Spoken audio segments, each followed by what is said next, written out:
What's going on, everyone? Welcome to another acrylic painting live stream.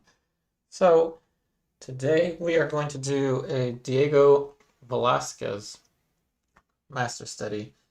And I feel like I'm gonna start off with a drawing this time. So hold on a second while I set up my chat. I need to mute all of my devices. Okay. Anyway, let's forget about that then. Hold on a second.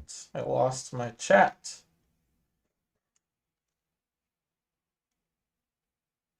So how's everyone doing today? And of course I won't be able to read your comment until I set my chat on my iPad. I just got trolled by YouTube. Ooh, yeah. I lost my chat.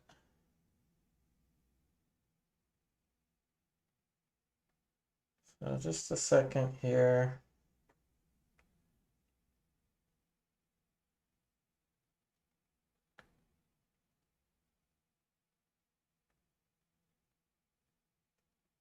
Okay, I got it back.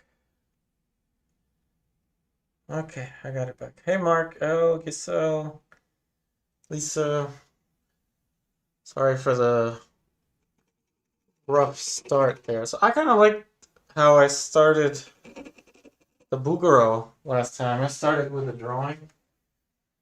And I don't usually like to start with a drawing, but I'm gonna start this Velasquez with a drawing also. It's just kind of the theme that we're using lately. Now it looks like the canvas is doing the lines thing again. It's weird it didn't do it last time. I mean, yesterday.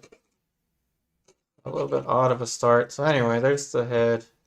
And I want the top of the head to fit there, so that means that's not going to be the top of the head. That's going to be the top of the headdress, hairline. I want the chin to be maybe about here. This should be a good place. Hey, Uncle Earl. Yeah, and like last time, let me know if there's any issues with the audio, because I am trying something different. Well, same as yesterday, but different relative to everything I've done before. So nice and simple block in. This is a size, not size, this is a 5B pencil.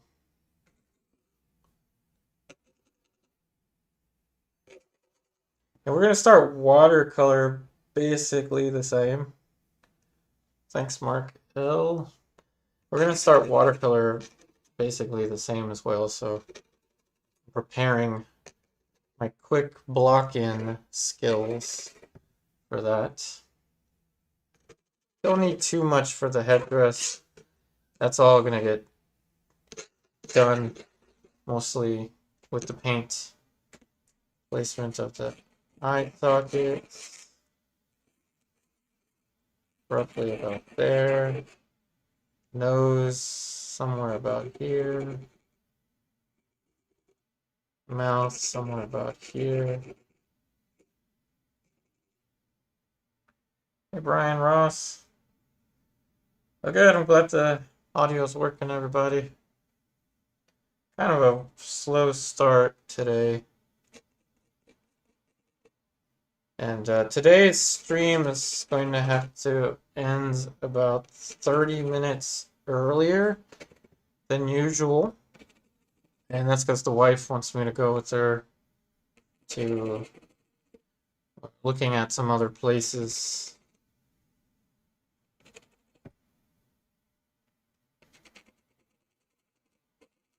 Not that I want to move, but you know how that goes.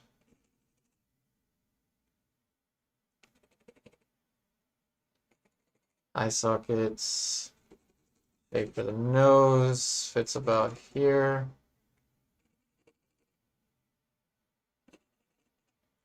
There we go. Simple shape for the nose.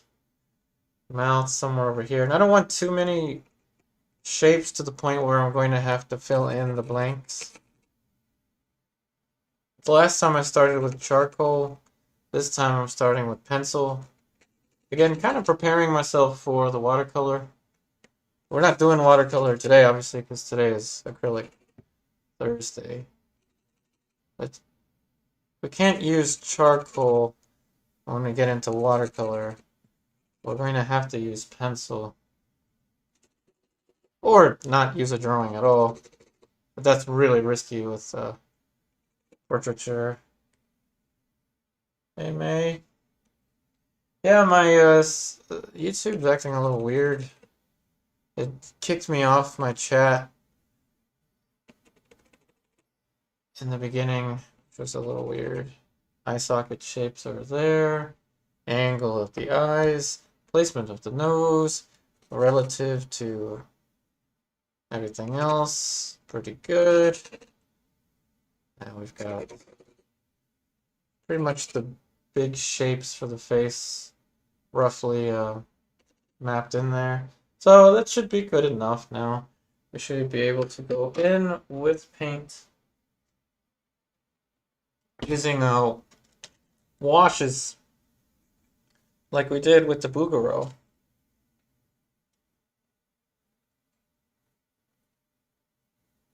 Which will also be the case again with the watercolor.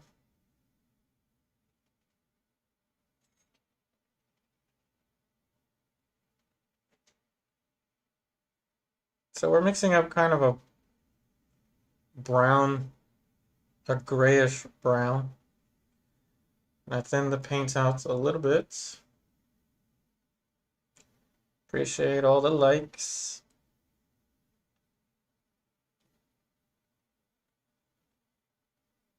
And we can make this a touch warmer.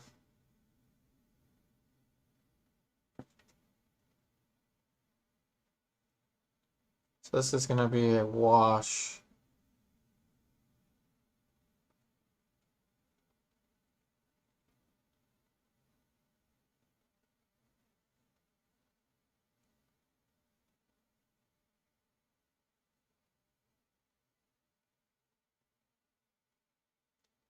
Not worried about details or anything like that.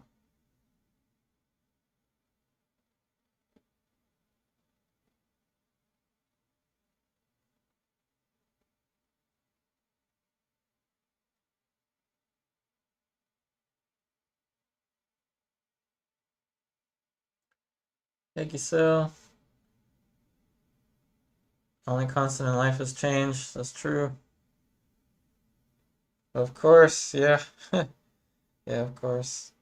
It's not 100% that we will move, but it's a possibility. The nose is a little bit curved, and I have done the same exact Velázquez study in oil paint, which is one of the reasons why I chose it, to have some compare and contrast.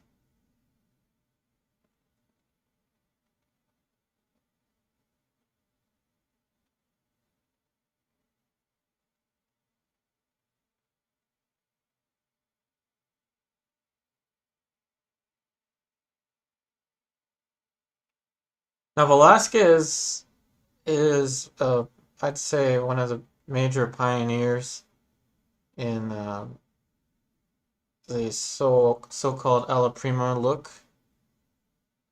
the wet into wet painting. Although historically, from my understanding, he saw painting more as a means to an end,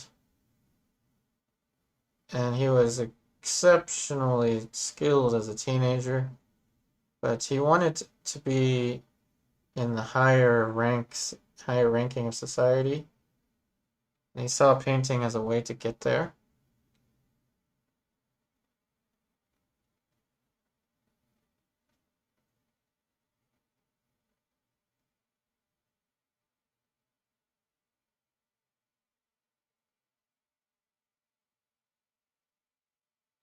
And to some extent, I understand. I mean, this is my job as well, but I don't really see it that way. I see it more as a calling. There you go, simple shapes there.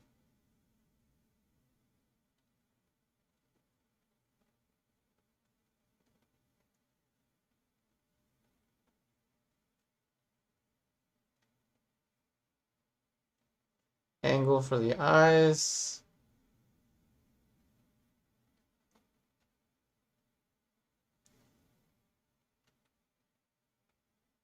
Nice and simple.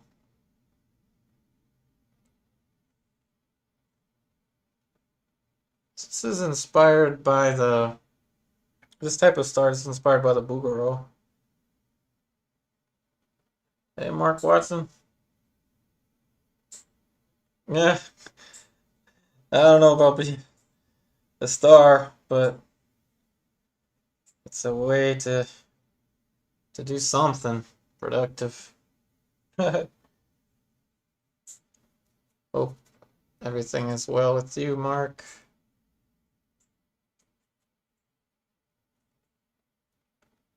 Nice and simple wash for this. This gives me the proportion of the head.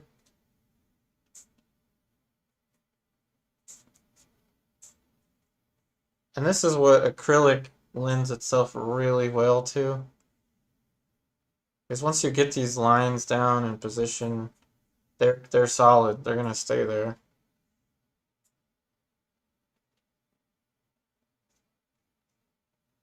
Now we're gonna get a bigger brush.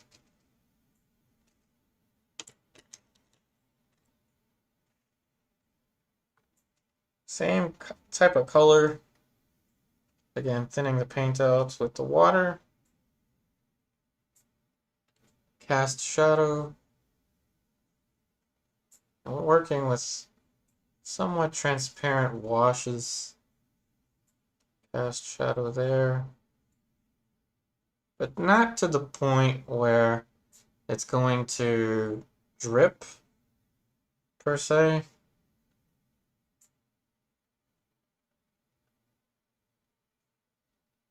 And you see the power of light and shadow.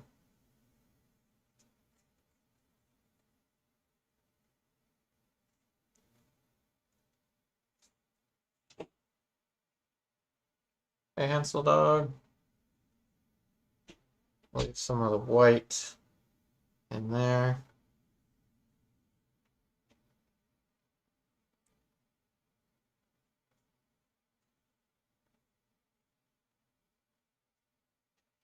And you have to be able to see the shapes and try as much as you can to think in terms of shapes. So that we've thinned out to the point where it can drip like that because it's on the bottom.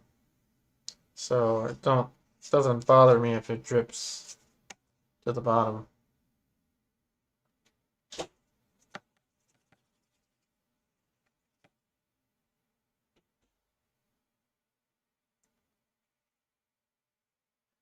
Hey Lisa. Yeah, you're right, a lot. It's a big investment to get into YouTube, but it doesn't have to be that much. It doesn't have to be that much. You know, some people start um, with their phones and started with their phones in the pandemic, and now I think can own multiple houses. But clout is not forever by definition. So you can't clout chase. Gotta be consistent.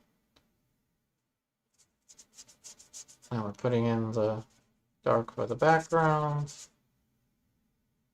Cannot clout chase all your life.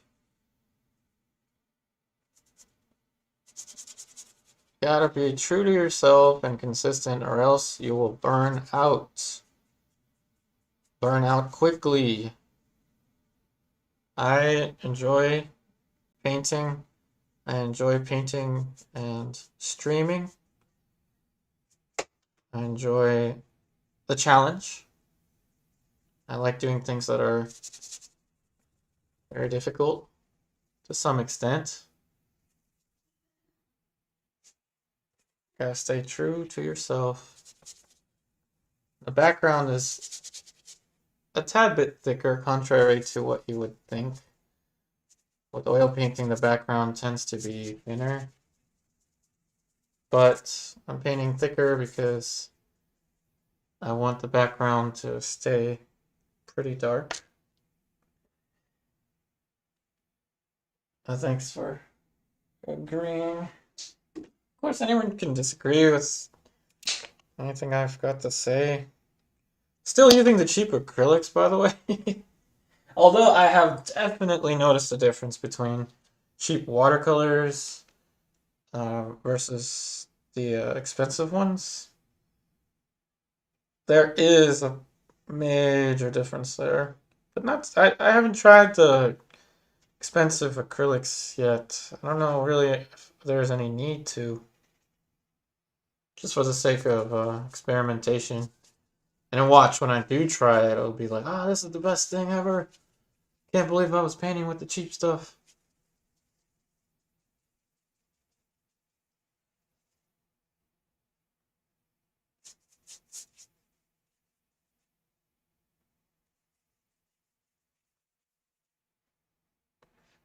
And this is the stuff that acrylic is great for. You could do this in acrylic and then go into it with oil paint like an hour later if you wanted to.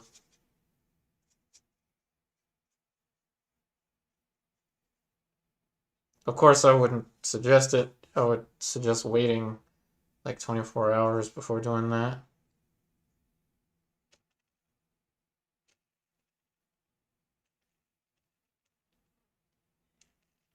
Okay, so now we're gonna mix up some skin tone.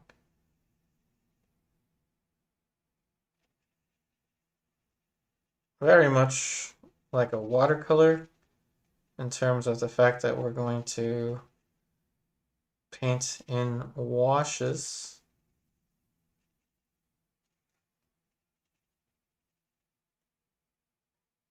Paint's rather thin, not thin to the point where it'll drip, but a little thinner than you would expect, like that.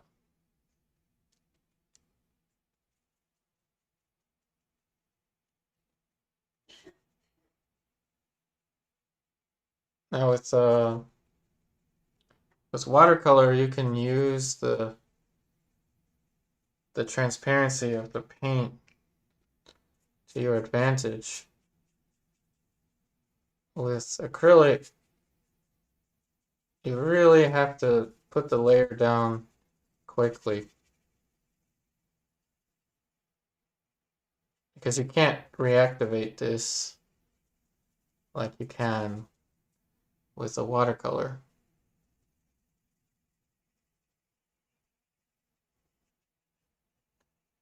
Now we're going to take advantage of the open time and go in with straight white right up here. And this will handle, for a brief moment, will handle like an oil painting, but only for a brief moment. So you have to move extremely fast with this.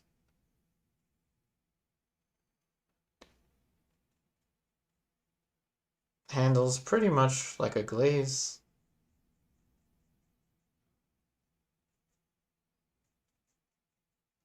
And you'll feel on the brush when it's not going to handle like an oil painting anymore.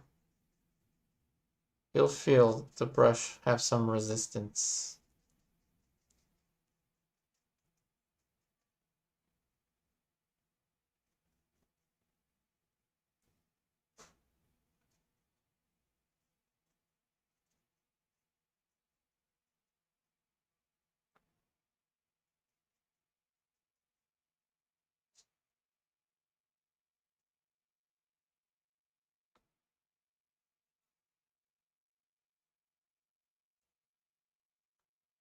up until now, it's been handling somewhat like an oil painting. And there it is. That's when it starts to not handle like an oil painting and starts to act more like acrylic. But that's fine. We got our first little wash of color.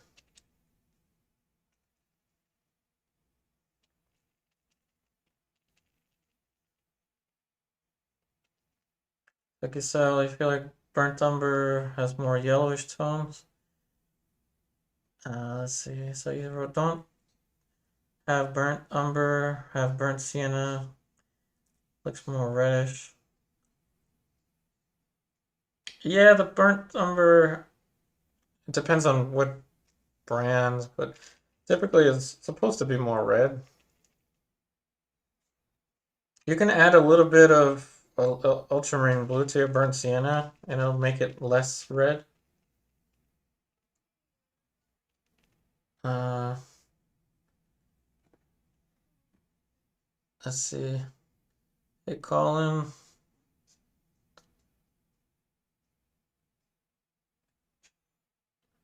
Oh, cool. Well, yeah, let me know what challenge you're thinking of. So, let me see here. Now, what I'm gonna do is mix up slightly a little bit more red. My playback is frozen on my iPad.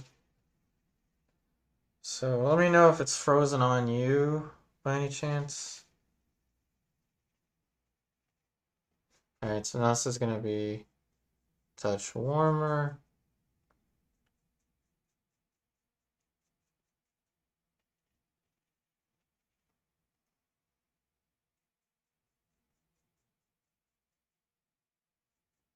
So we're going in with washes.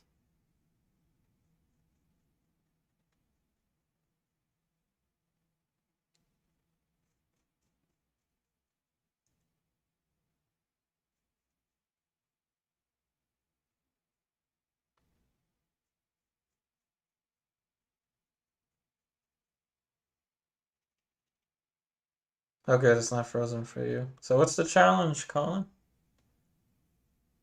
What is the challenge?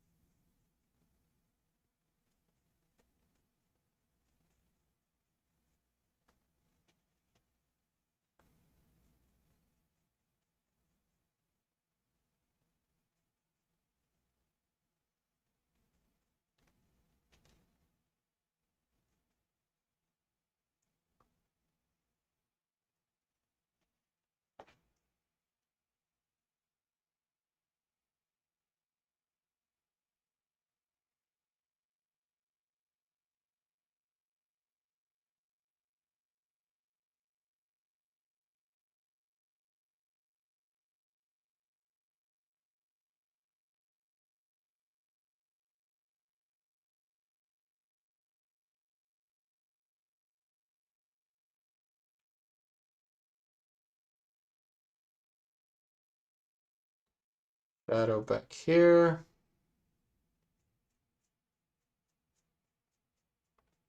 So it's working with really flat washes for now.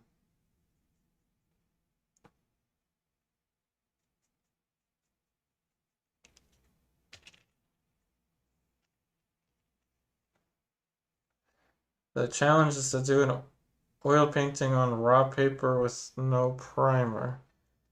I think the paint, I think it would like fold, so the paper depends on what paper, I guess.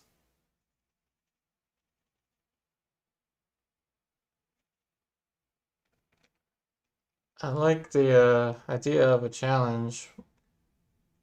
I'd have to figure out if that's even possible. It would fold, I think.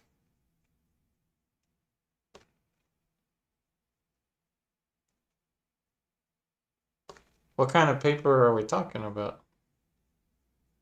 Because if it's something like drawing paper, it probably wouldn't hold.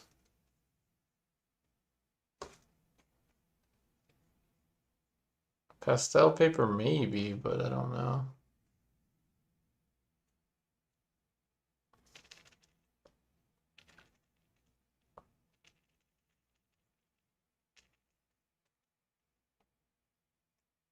Okay, now this is gonna get touched towards the blue.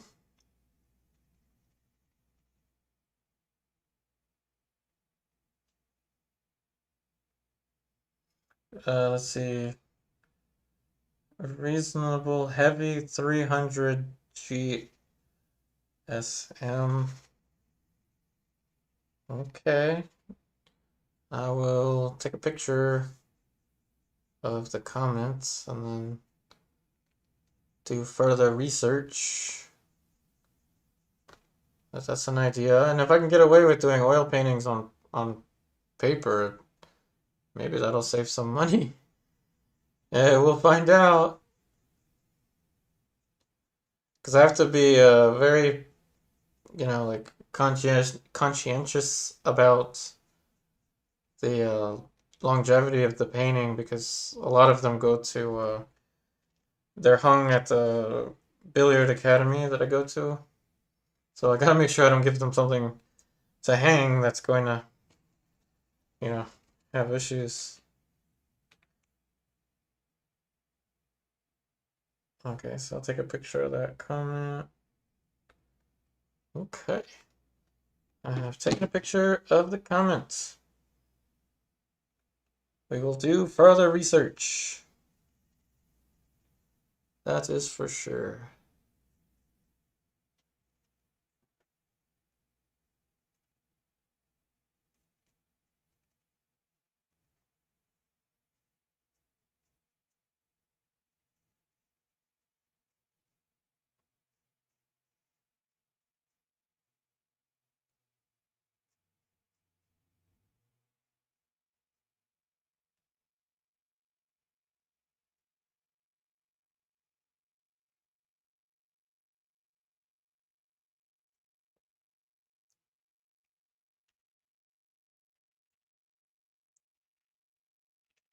I will add a grayish color here.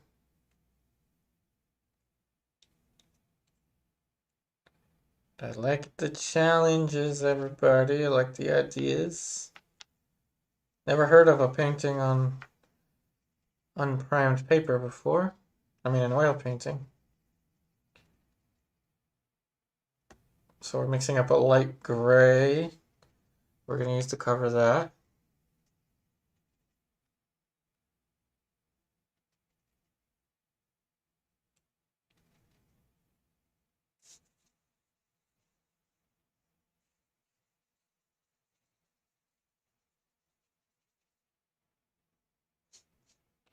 We're going to leave some of the white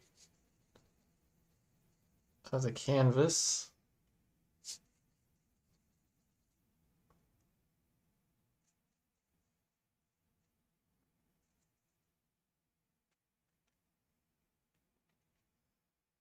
So, Rick, you already paint oil on paper for practice. Only when you just sew the paper, it kind of buckles. Oh wow, learning something new today.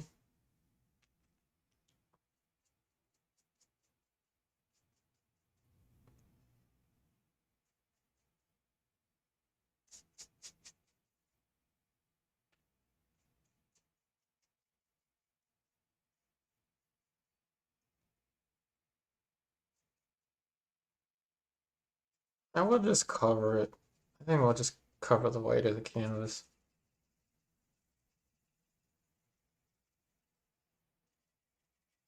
Just for the sake of covering the white. And working with these washes. Of course, I'm going to add more of the white as we go. Kind of like this.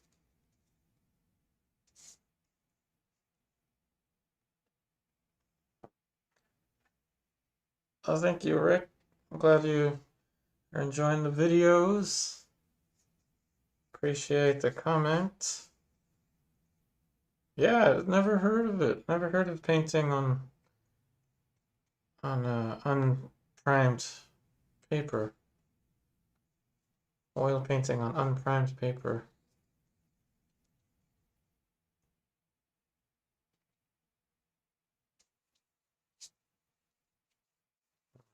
peeled off the white of the canvas. Took us about 30 minutes, 31 minutes to do that.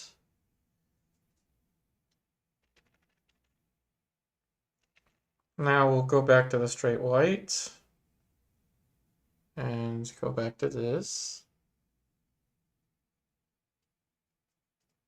Because acrylic is it's tougher to build your lights when you're rendering. So that's why I like to go in with the white before rendering anything. Like that. Because acrylic only gets darker and darker and darker, and it's tough to get back to the light. So I like to start with it. This is a difference between acrylic and something like oil paint. You wouldn't want to do this with oil paint, going in with the straight white, but you can.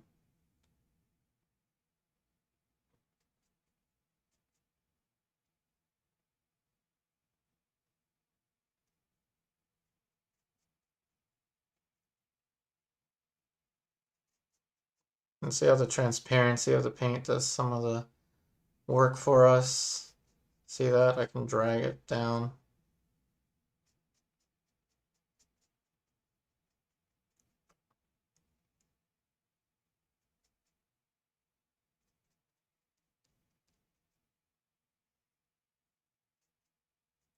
And we'll add a little bit of gray to it for the sclera.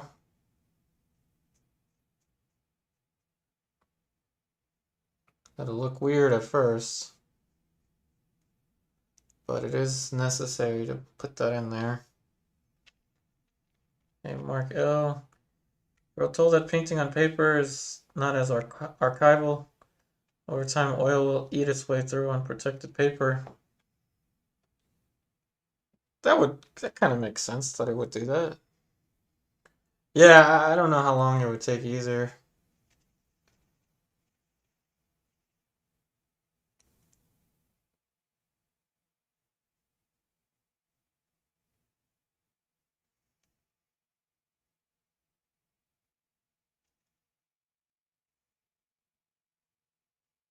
I'll paint in the lower eyelid there. Lower eyelid, no major planes just yet. Keeping it nice and simple. Once that dries, we'll add more white to it.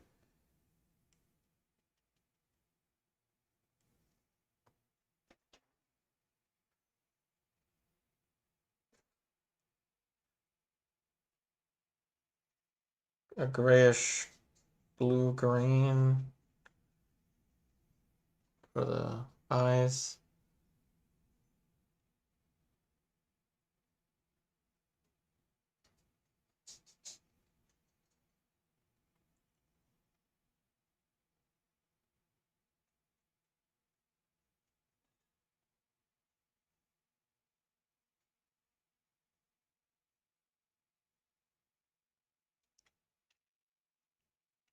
Nice and simple.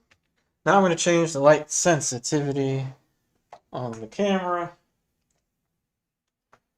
As it was lighter, that's a little better. It was lighter at first because of the tone of the canvas being so bright. Okay, are you dry? Dry enough.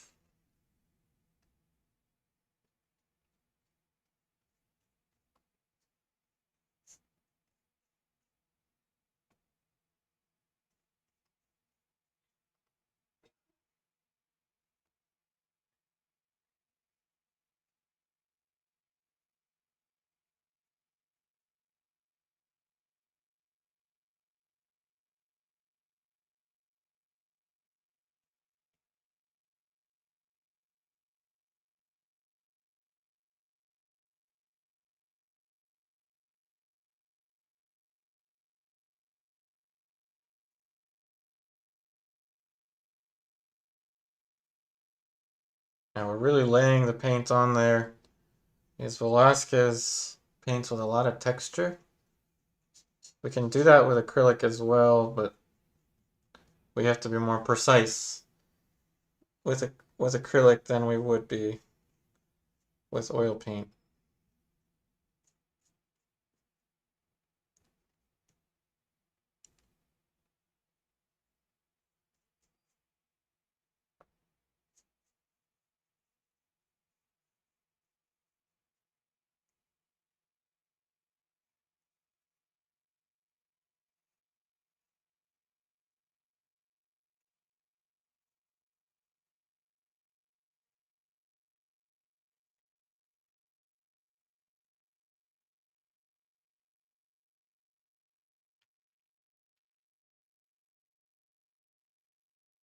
So shadow for the white.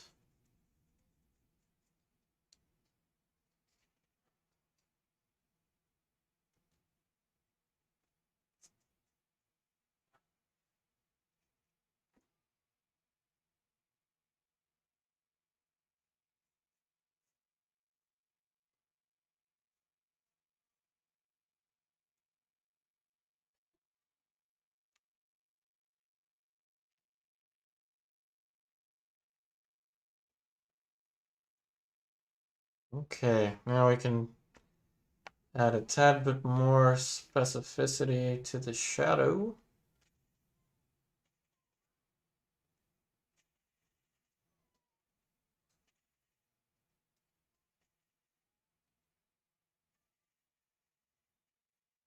More red.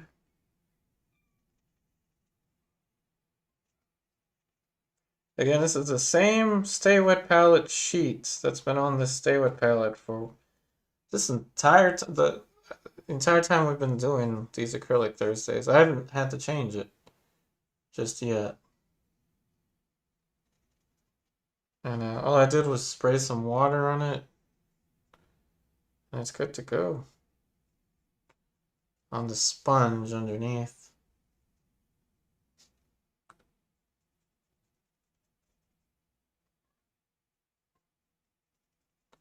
So slowly building up these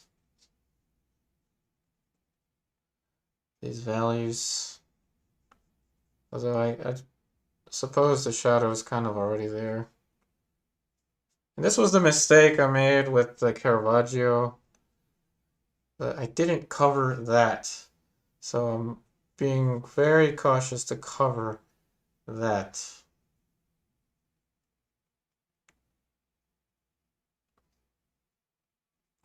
So we've got to learn from our mistakes.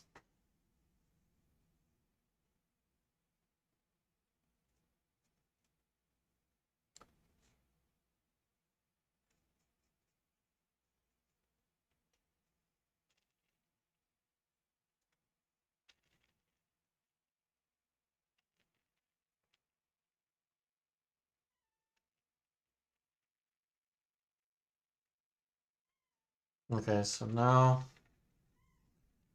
some more values for the hair.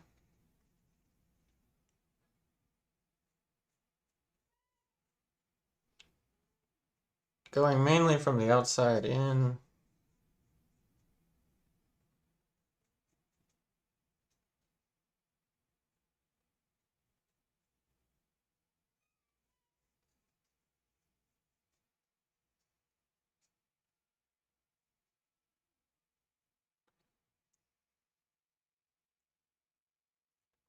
Okay.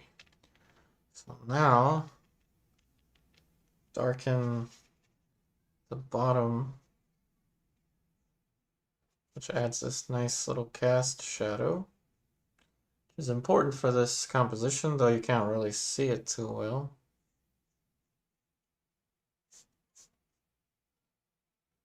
It's nice because you can tell there's an underpainting in this Velázquez. So we're building it kind of similar. We're building it like an underpainting.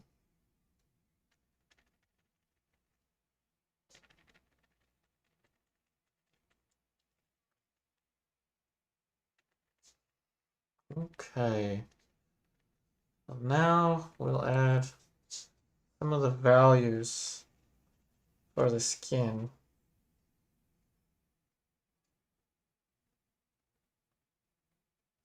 So this will be wrote to mark. Oil will damage the paper.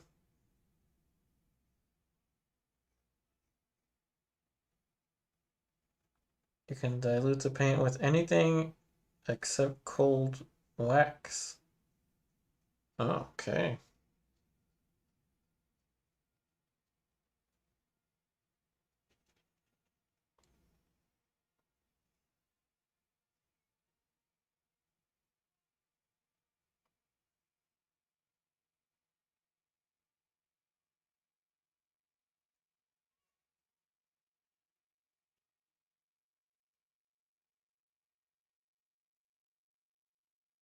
Adding planes. Going in with planes.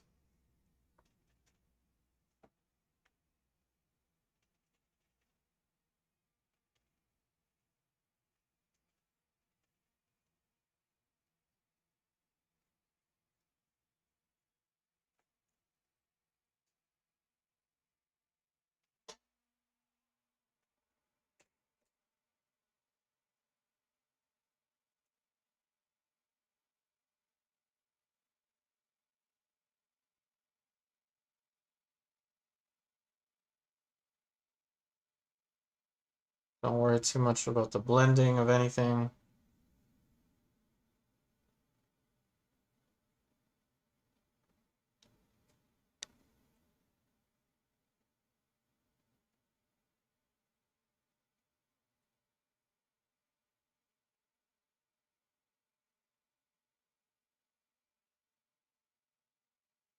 Sizing helps the paper.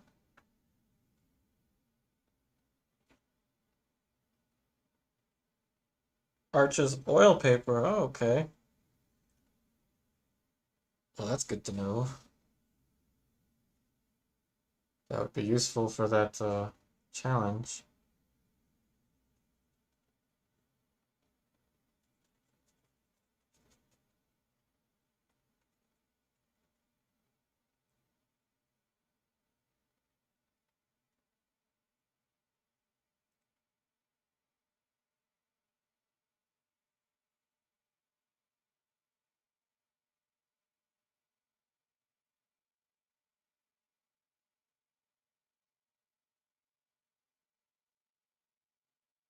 Tad bit of red here.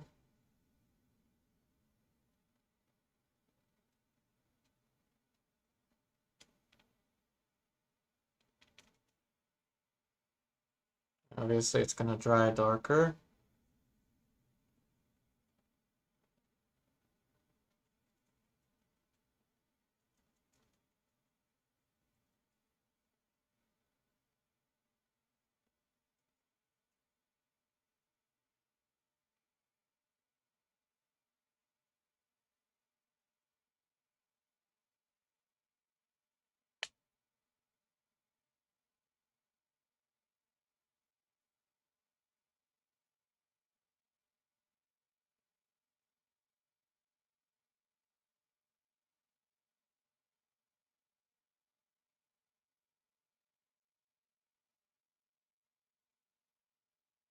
Paint is very thin there.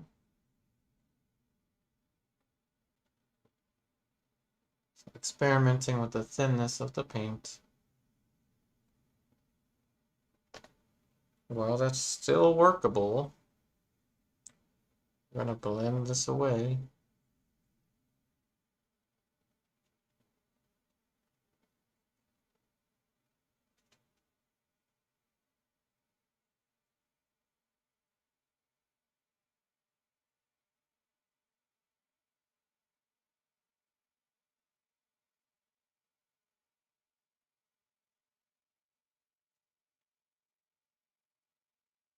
You just have to be familiar with the open time with the acrylic.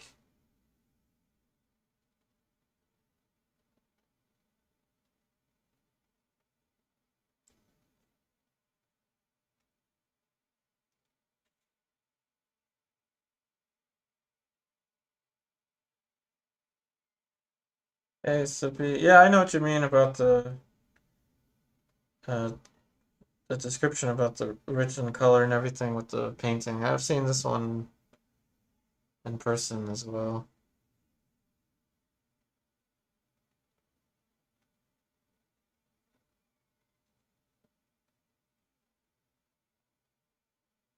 I know what you mean.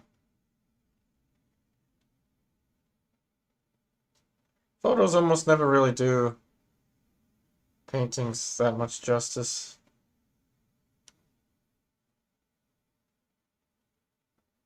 Of course, art photography is a very difficult thing, getting the lighting right and all that stuff.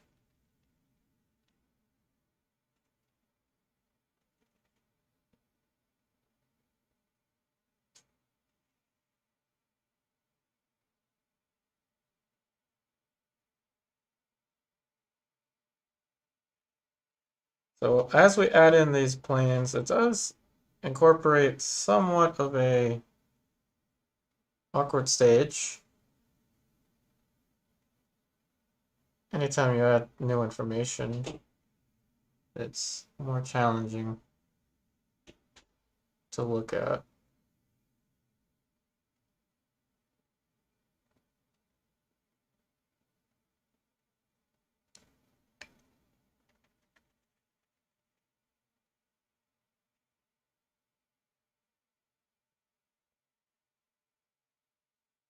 As I always say, keep your shapes simple and easy, such that if the time comes to make changes, which it always does, those changes are simple and easy to manage.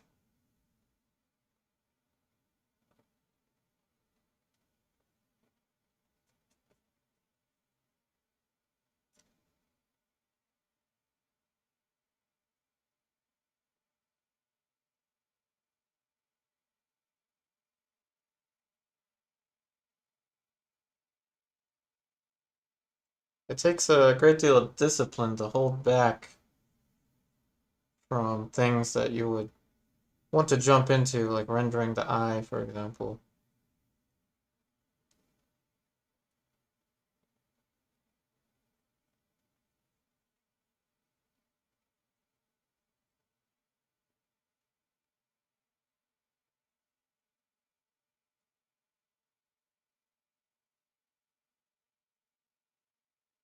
It's about seeing the big picture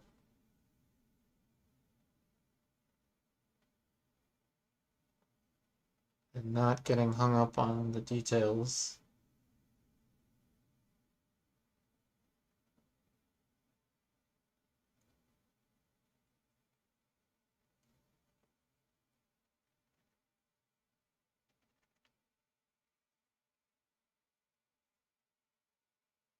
Oh, another comment about the oils soaking in the paper degrades the chemical bond that paint on a less porous surface would allow. It's a chemical polymerizing as the oil ages, creates an oil seal.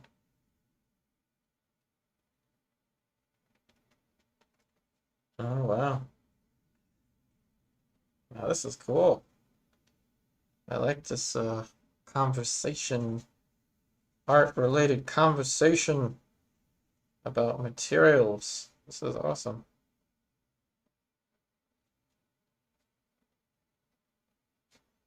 The objective is to make it more loose. Okay.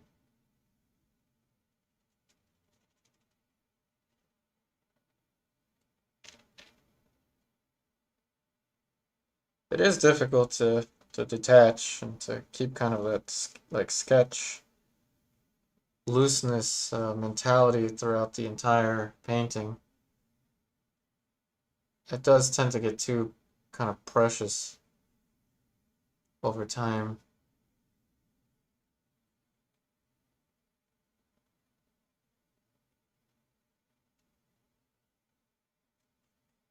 My precious oil painting. Too precious.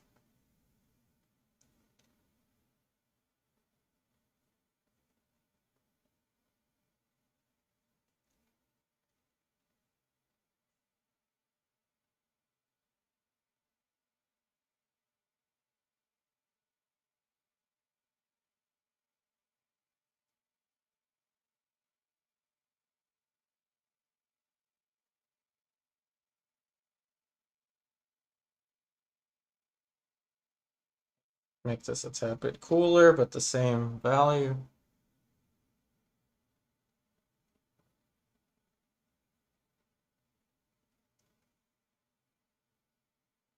And I'm gonna have to change up the light sensitivity in just a second here. Cold wax and mounting can make oil paper more archival than canvas. All right, let's keep talking about oil on paper. I like it. This conversation is great for the stream.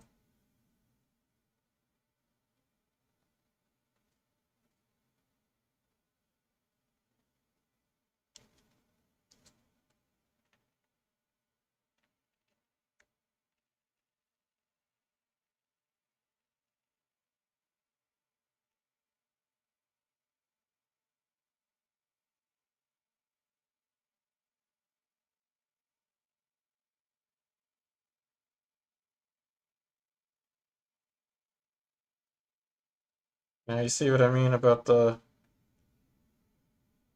the light being difficult. So I had to add quite a bit of paint there.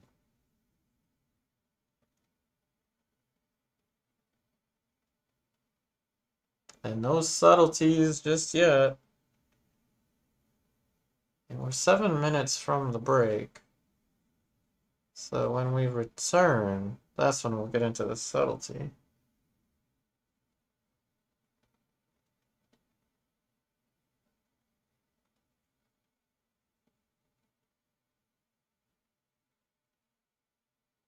Everything here is routine, business as usual, but starting with the drawing does help quite a lot, actually.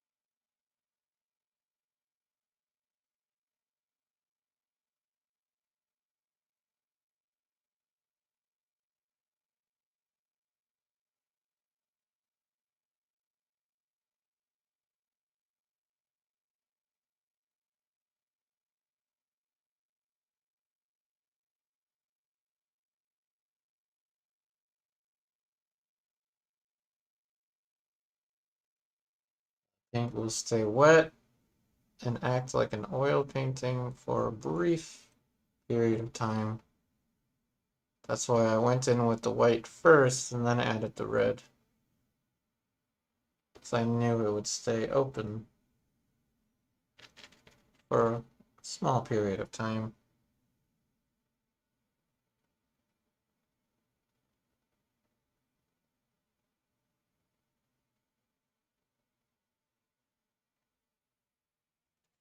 Well, thanks. This would be, of course, I will continue. And of course, we're going to have, oh, it's going to be so much fun. The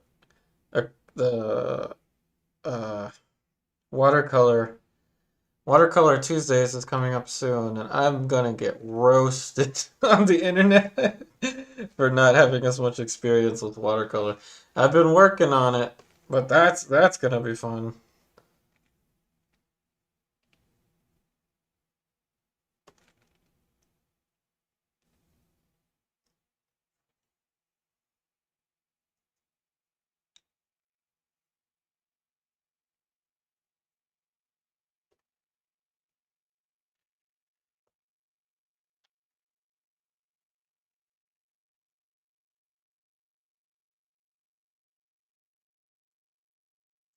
And hopefully these streams will continue to grow, continue to reach more people, and let's keep growing.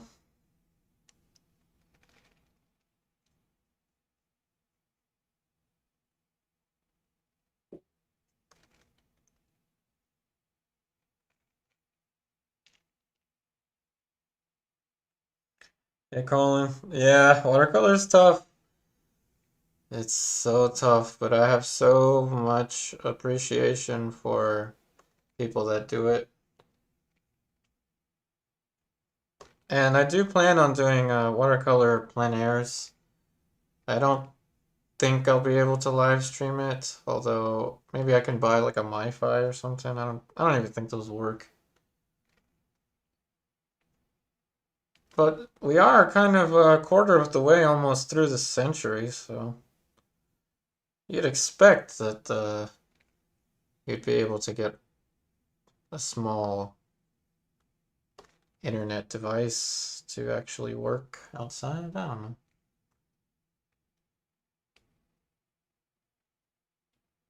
Added some texture to the lip just because.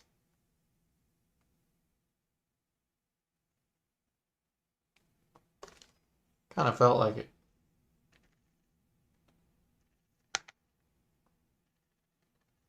Got about 2 minutes. Yeah, definitely worth the efforts. I agree. This will be. We will push through. No matter how much I get roasted on the internet for trying to do watercolor, it'll be pretty fun.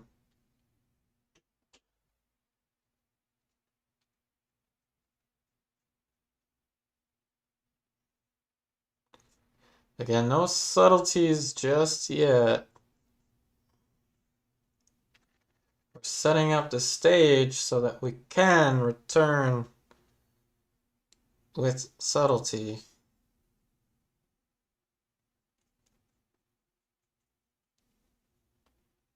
Anyone that may be new to the stream, I typically play a video of my Shiba Inu during the break.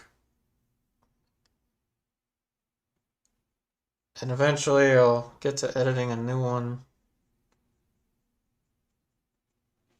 He hasn't really learned any new tricks ever since then, though.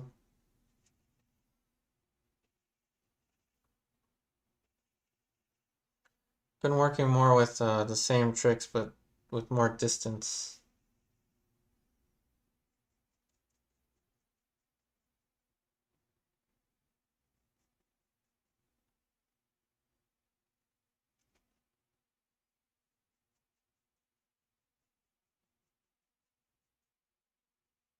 Already kind of getting into some subtlety, but don't want to get into too much.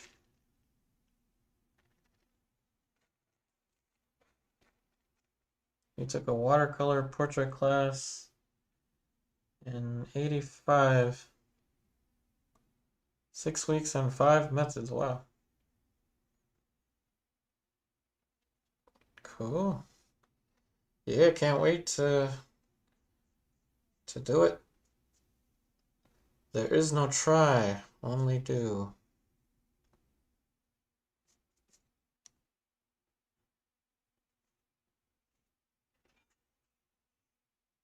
Do or do not. There is no try.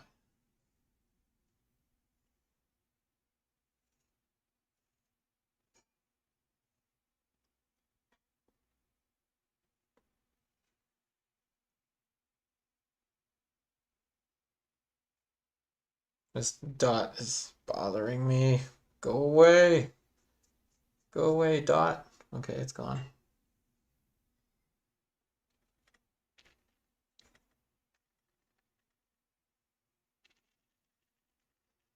Okay, so it's been about an hour now. I hate to take a break, especially when there's so many people here. But I do take a break every hour. And how about this? Before I take a break, let me paint a layer that's somewhat thick in the background. I'm using some of that gel, like, well, it's not really a gel, but a golden glazing medium. Da, da, da, da. We're gonna use some more of this. And the background, I want it to be pretty flat, like in the painting. And I remember seeing this one in person, and the background's actually not that dark, as dark as it looks in the picture. So I'll try to paint it somewhat how I remember seeing it. As I say that, I think I'm painting it too dark, but oh well. As long as it's flat. And I want this part to dry because I'm going to have to rest my pinky here. So I want this to dry so I can rest my pinky.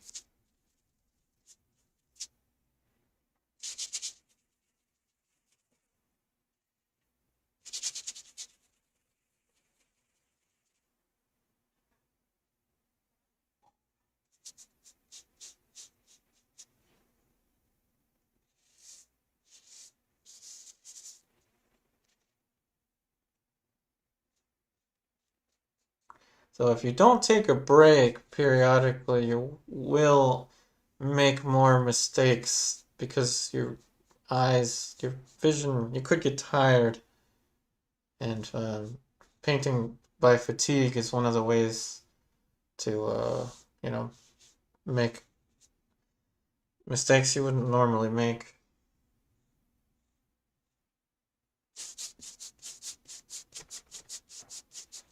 Unless we say to ourselves that there are no mistakes, only happy accidents. In portraiture, there are mistakes. But you can use your mistakes to learn from. And that's the fun thing about it. Okay. That's good. Now we're going to let that dry as we take a break. And we will return and get into the subtleties of this painting. It's to be, let's see. He was a sailor on famous art school ads in the 70s. Wow. Oh yeah, true. Yeah, I need to remember that I gotta leave 30 minutes early. Okay, so I'm gonna take a break now, and I'll be back. I won't take that long of a break though, so I will be right back. Don't go anywhere unless you absolutely have to.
Alrighty, so I have returned.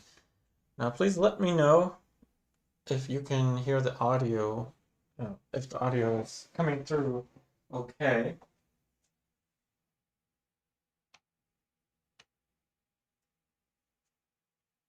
And now we will get into the subtleties.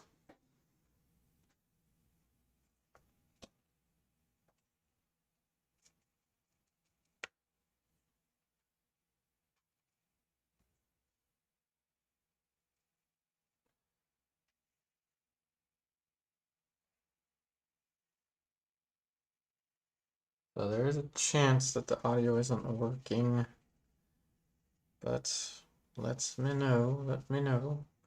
And let's keep the conversation going, why not?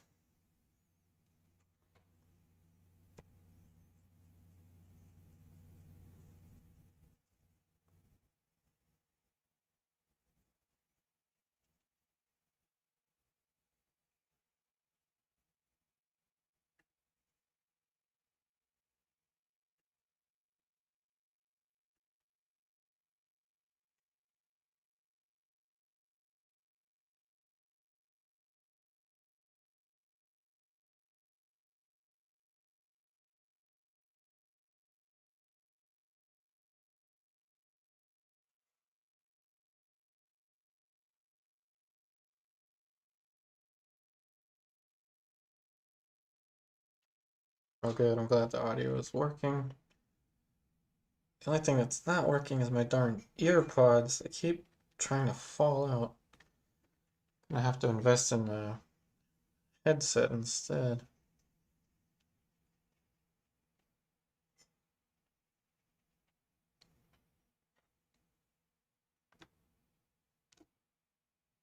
That question's also... Oh, what does everyone find most boring to paint? Still life, landscapes, or figures? I don't know who could find figures to be boring to paint.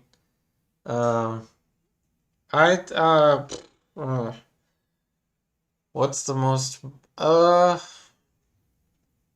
it's a tough one. I mean, I do like landscapes to a certain extent. I guess the least exciting subject for me is still life, I think. For me personally, the least exciting is still life.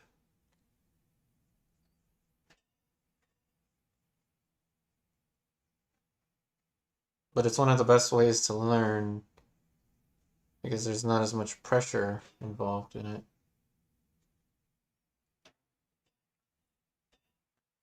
Mark out. Conversation from Mark to Mark. Oh, hi, Mark. Uh, you'd rather eat a bowl of fruit than paint it. It's pretty funny.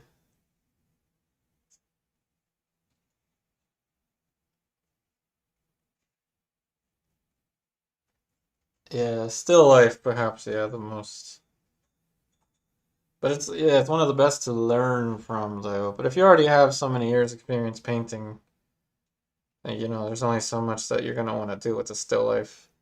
However, you know, there's always room to improve in technical proficiency, and still life is actually the best way to get there without you know, too much pressure on you. Unless you like pressure, like I do.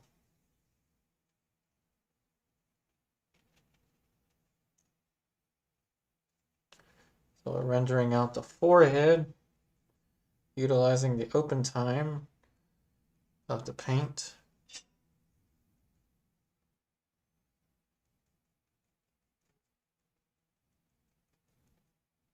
Yeah, so what does everyone find boring to paint?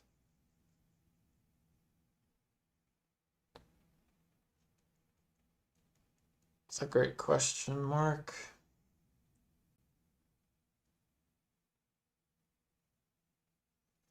Yeah, it's like going to the gym or something, which I need to do more of.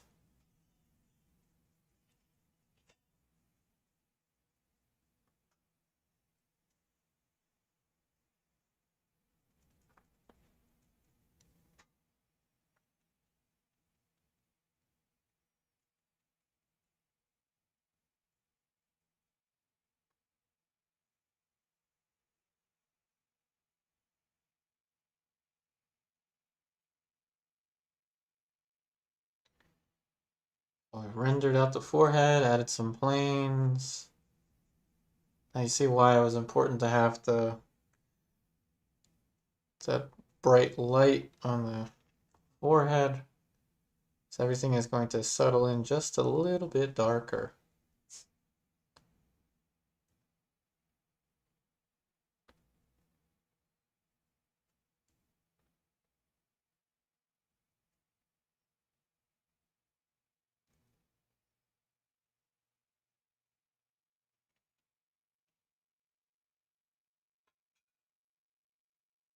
A bag, a paper bag in college. Oh, you had to paint a paper bag. And calling everything apart from portraits. That's funny. You said you did paint a cup, a still life many years ago. Couple still lifes, alright. May you say flowers are the most boring. Funny story about still life. So when I left uh, art school in Philly and returned to regular college, which is not something I wanted to do, but I did it anyway. I had to do it anyway. I didn't have to, but I was a chicken. My family was like, go to regular anyway.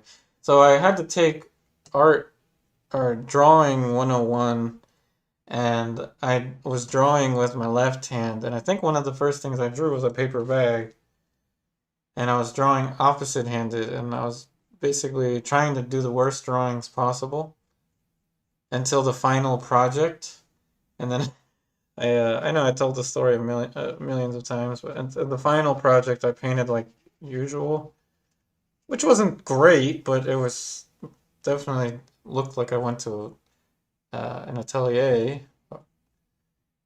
and it's kind of like taking taking a class and pretending you don't speak the language, and then all of a sudden you're like fluent in it. Yeah, that was kind of funny. Guess Elliot, what's the largest size and smallest size canvas you have painted? Largest I've painted is about 5 feet by 3 feet. Um, Smallest. Well, this question is great for everybody. Smallest, I'd say 5 by 5. I'd say 5 by 5. All right, let's now get into the eyes. I've been neglecting the eyes this whole time. There's lots to do there. Lots of fun to be had here.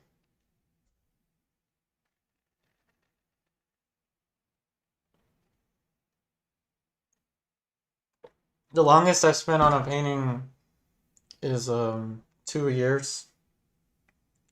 Not like 2 years like straight, but returning to it every couple months. The question is, what's the longest? These are all questions for everybody, but what's the longest you've ever worked on a? Are you still not dry? Are you kidding me? Trying to pretend this acrylic thinks that it's oil paint, and of course my earpods fall off. These things are the worst. I mean, they sound great, but they are the worst. I use these to track my audio. Those are the ones that are not supposed to go completely in your ears, which is good to not ruin your ears. I really like the noise cancellation on them.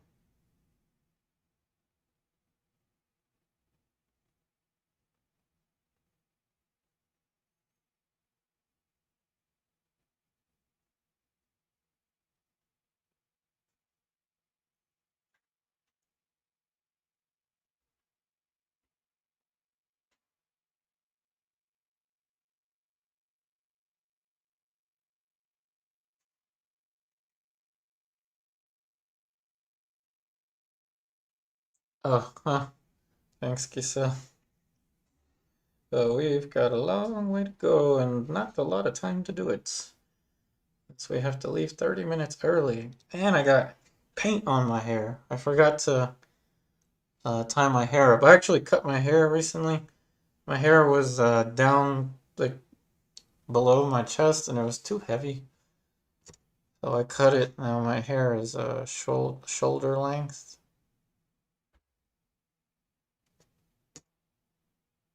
And I just got some acrylic on my hair. Builds character. Builds character.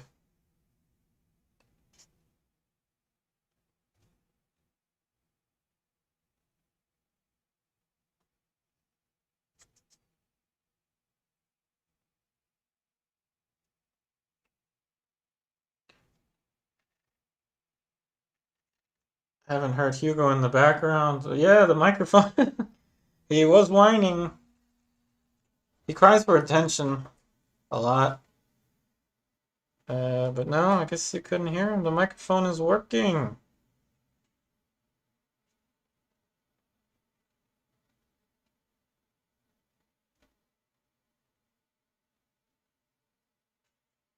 And I definitely need this microphone, especially when we start doing watercolor.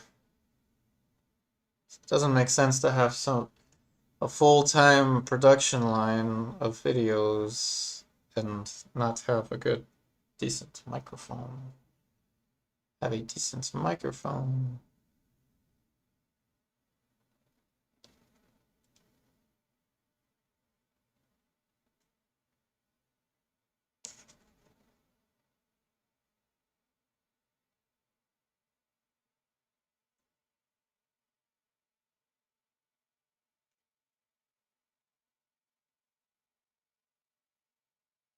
Painting a little thicker than usual because it's a Velázquez.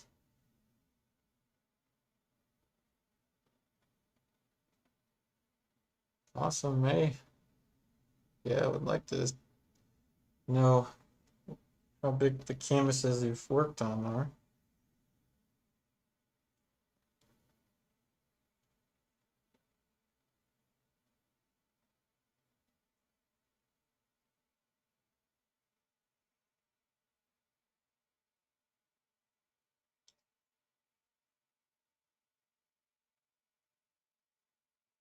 AA darts.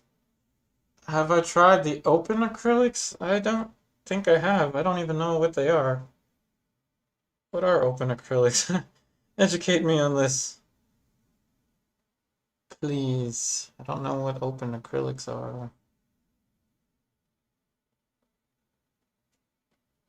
At this point, I want to learn all of the materials. I mean, I'm even open to colored pencils. I want to learn all of it, but there's only so many days in the week, and I want each stream to be consistent. This consistency builds stuff here on YouTube.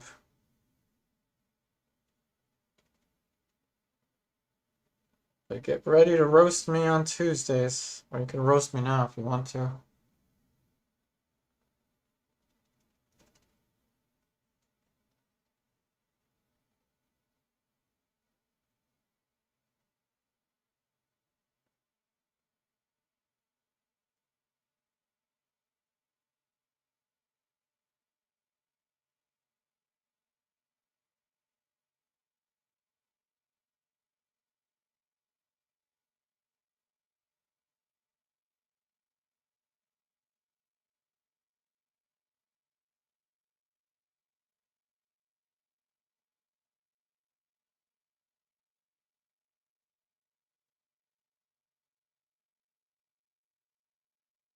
I like that you can barely see the eyebrows in the shadow in the original.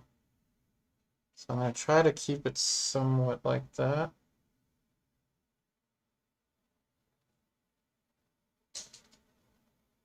No worries, Mark L. will be here tomorrow, and then we'll be back next week.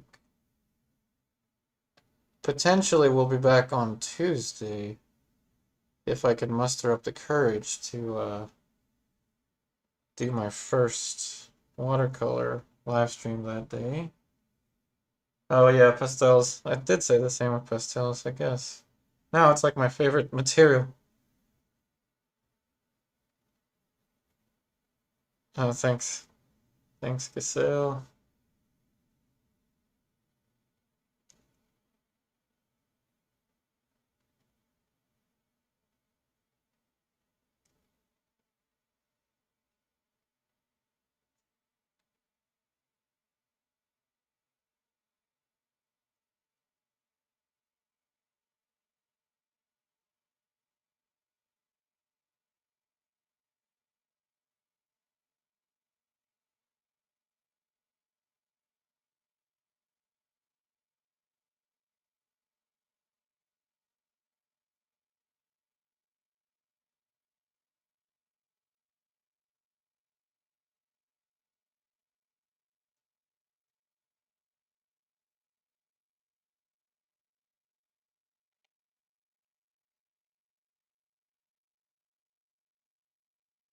So in case you're watching, I would like to dedicate this stream to a very important person, and I would like to dedicate this stream to my mom. Today is your birthday, in case you are watching. Mom, happy birthday to you. I'm sorry I'm so far away, but I'll make the trip to go see you on Sunday. So happy birthday to my mom.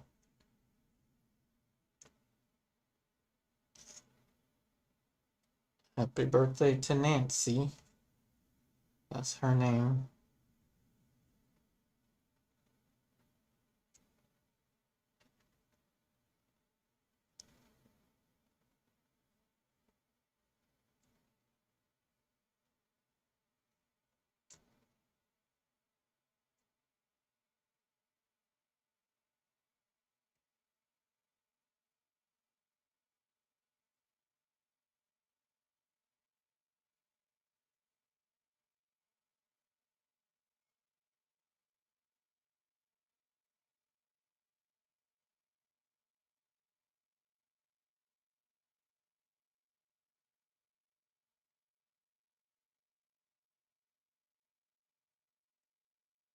Hey Jonas, welcome, welcome. Well, thanks for me. Hopefully she's watching the stream.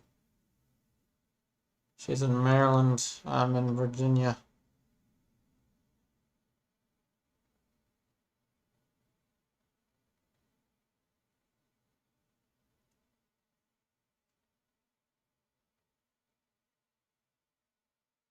No thanks, Giselle. Hey, darts there by Golden. I have longer drying time. It's kind of like when they made the fast drying oil paints. Kind of reminds me of something like that.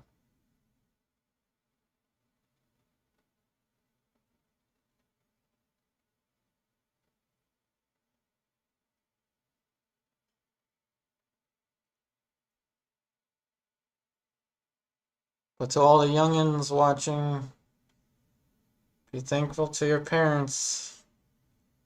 They struggled a lot so you wouldn't have to. So be thankful.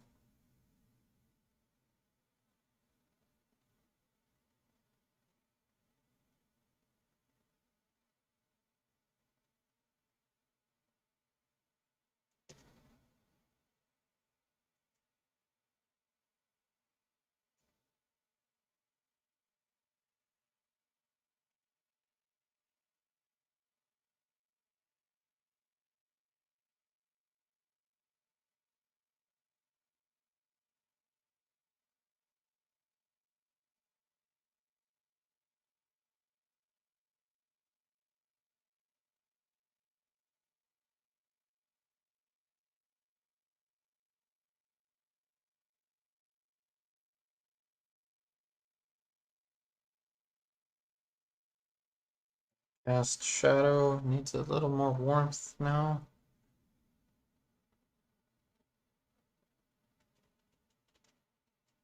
Open Paints by Golden. I'm gonna have to look into that.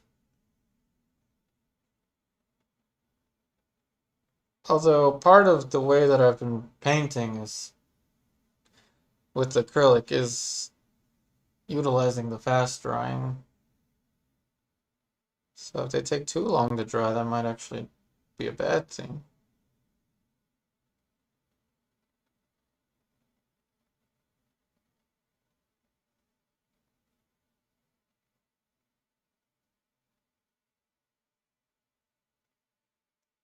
Yep, yeah, I agree.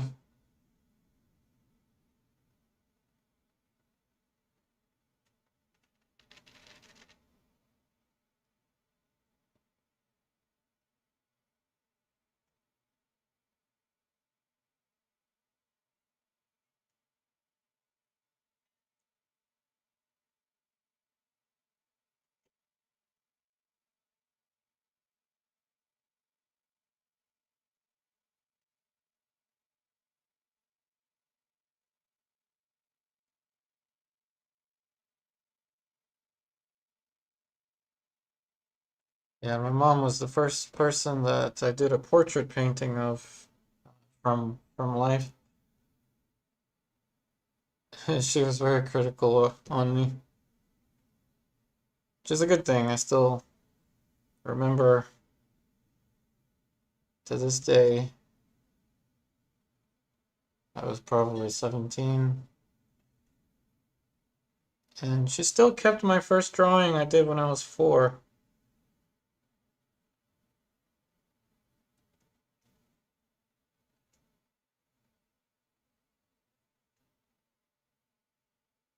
And when I was in middle school, I used to draw cars. I was obsessed with like the Fast and Furious. I was always drawing cars.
So we're using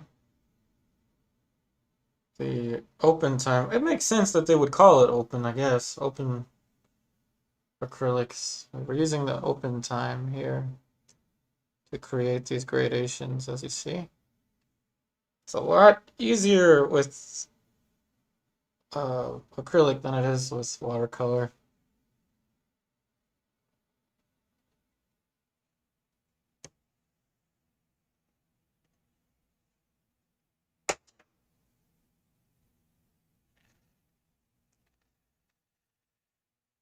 Appreciate all the likes, everyone.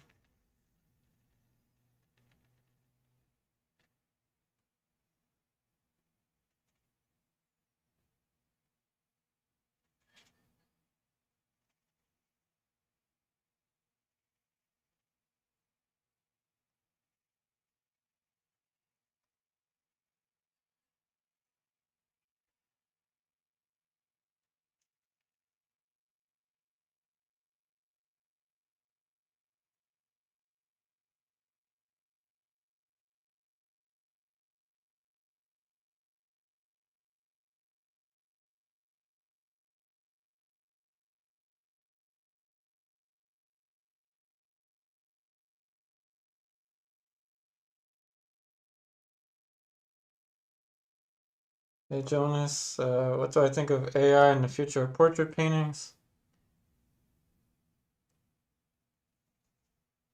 AI portrait-like emotions. Yeah, of course. And I think that there will be a time where AIs will be like feeling stuff. I mean, I'm sure there's going to be a time where something like quantum computing is going to accelerate the rate at which, and probably shouldn't speak of things I don't know too much of, but our brains, everything I'm going to say for the next couple minutes is attributed to stuff that I've uh, learned mainly from YouTube videos, but our brains function on a quantum level, like our brain cells, axons, dendrites, all that stuff. And the communication happens almost simultaneously from one neuron to the other. So I suspect that there will be a point in quantum computing where, say, certain, uh, I don't know, certain receptors will communicate at a seemingly instantaneous pace, which will, yeah, let's just say, make AI seem to have real life emotions and feelings and behave in almost unpredictable kind of manner, just like we do. Our brains, in summary, our brains are allegedly quantum computers. Our brains are like quantum computers. So once quantum computing gets bigger and bigger, AI is probably going to get closer and closer to real emotions. Now, will they have real emotions? It's something that is going to be up for debate in maybe 100 years or so, maybe even less. But I think there will be a point where AI will paint like people, and I don't think that's going to take anything away from us. We still paint today, even though we don't need to use it to recreate a person's image anymore. We've got the camera to do that for us. So I don't really think AI is going to take too much from us. But who knows? AI could take the world from us. As in a certain Will Smith movie. Hey, Pinerville, welcome, welcome. Pierino. Sorry if I mispronounced your name. But of course, AI could do things like create references and you could paint from them. I don't think it really takes anything away. A reference is a reference to me. Art history, from my knowledge, tends to, in some ways, have a lot to do with the politics and the technology of the time, and you could really tell how it changed when photography was involved. You could just see that paradigm shift in art history.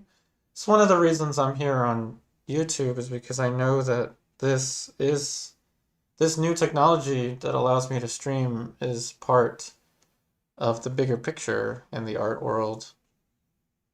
Like Bob Ross before me, and I do think that it is going to be part of art history, because art history in the future is not going to just be about a painting anymore. It's going to be about the significance of the painting, and it's always been that way throughout history. But now I suspect it's going to be more about other things, like how tech was involved in it.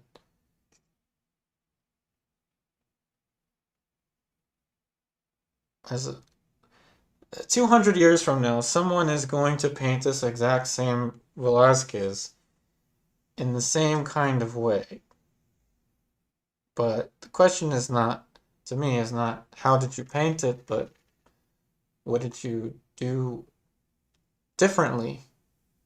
And I streamed it, and maybe 200 years from now, someone else will stream it.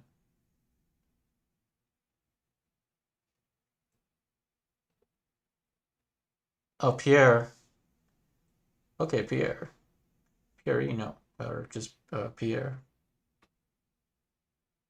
Oh, the Bob Ross algorithm took you to me. Oh, awesome! That's great. It's like a dream come true. And we are here Wednesday through Friday. 3 hour paintings, although today is only going to be 2.5 hours because we've got to go, I have to go with my wife somewhere. But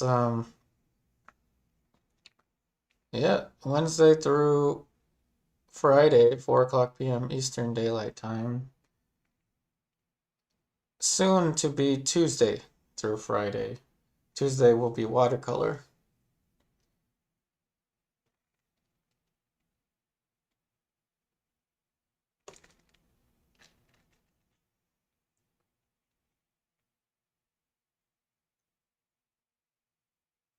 Yeah, definitely may. The impressionist, yeah, that wouldn't have happened so easily without paint tubes. Not saying it was easy, but it wouldn't have happened the way it did without tubes of paint. And that was an invention, technology. And there was a societal change as well. People were going against the academy, going against this type of finished looking painting. Although this, of course, is not going to be an academy looking painting like we did last week, because that was a Bucaro last week. This is a Velázquez. Different styles.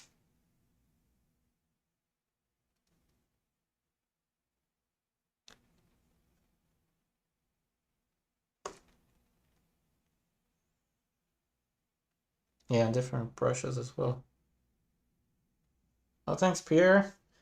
You are always welcome. We're gonna be here all the time. Soon to be Tuesday through Friday. So those of you that can't attend a certain day, don't worry, we'll be there. We'll be here all week.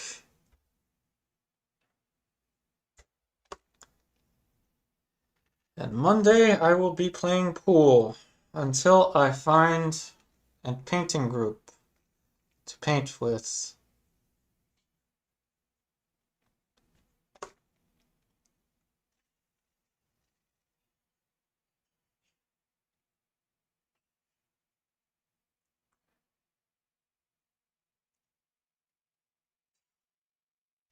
Hey, Piers, let's see, Rosa. The one time you see someone paint acrylics. But yeah, we do this every week. Every week, Thursday acrylic. And then Friday pastel, Wednesday oil paint, and soon to be watercolor on Tuesdays. We'll see how that goes.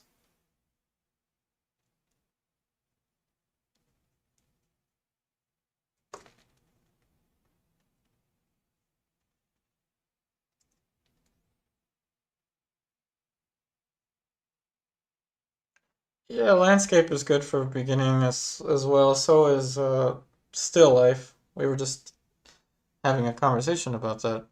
But I'd say that there's such an I guess a style that watercolor has that's unique to it. And I think the more that I understand it, the more it gets me to really appreciate acrylic. There's something really nice about acrylic that other materials like oil paint don't possess. And that's the sense that acrylic is, number one, it's cheaper. Number two, it's low maintenance compared to oil paint. But you can still use white.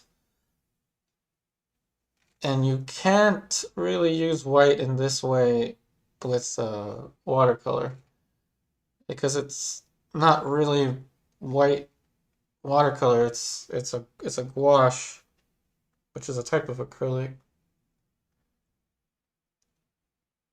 Hey Colin, I I don't want to. This is gonna sound weird, but I don't really want to start an in-person class in my area so much as I want to start a group that collaborates together and splits a model fee so that I can paint from life and they could paint from life. Maybe we can have exhibitions together. Um, I'm trying to like chase a sense of community that I used to have in Maryland when I lived in Maryland. Um, Honestly, I prefer this format of making a living, painting on these streams, pretty much like a podcast on a very frequent basis. This is how I prefer to make a living. And I don't think YouTube, well, I hope YouTube's not going to tank, but if it does, there's always going to be another broadcasting platform.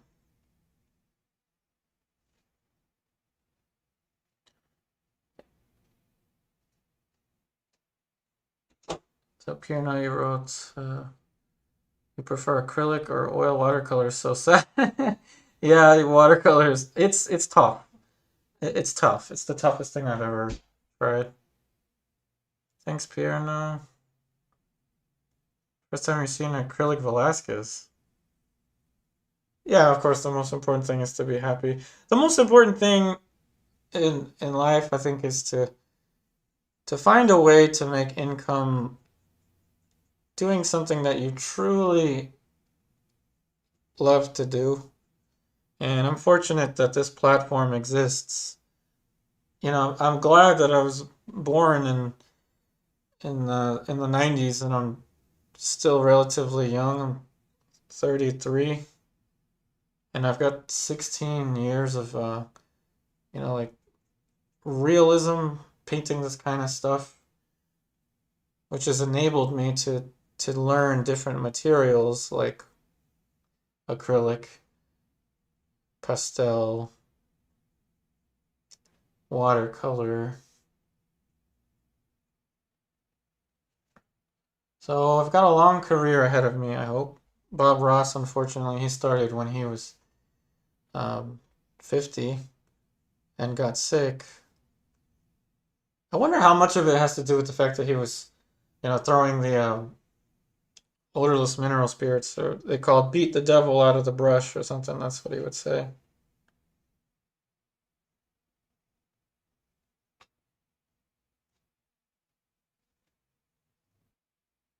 Oh no, where's Pierre now?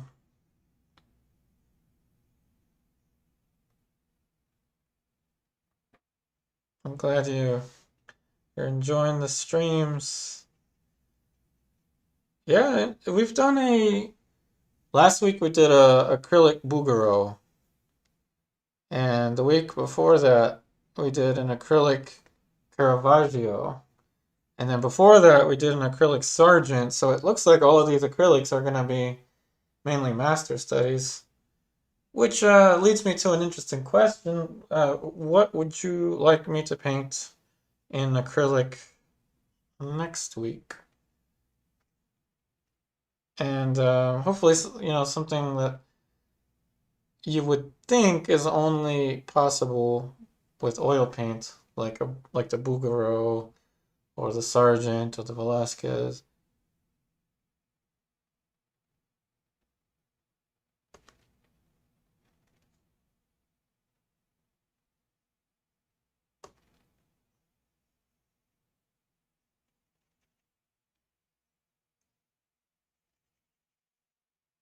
But we're still here for a while. Um, the break is not for another 10 minutes. And then after that, I'll have 30 minutes left still. So we still got quite a while.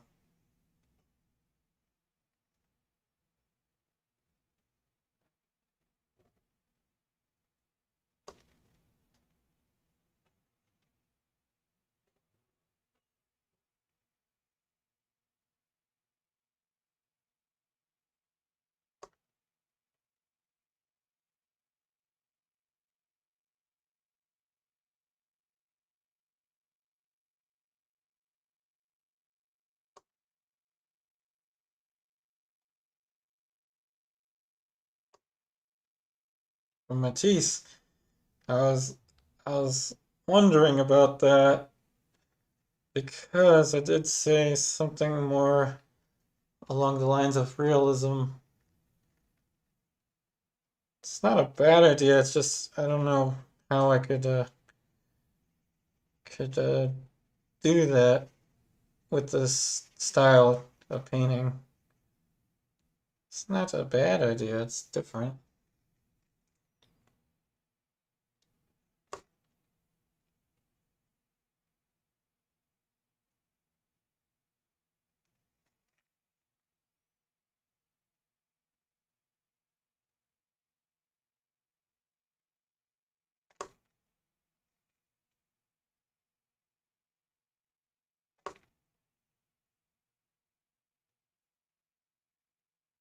Well, thanks, Jonas. Glad you like the painting.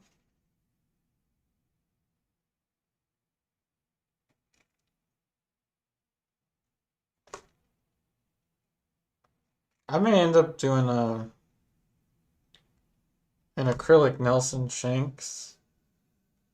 I've never attempted that before.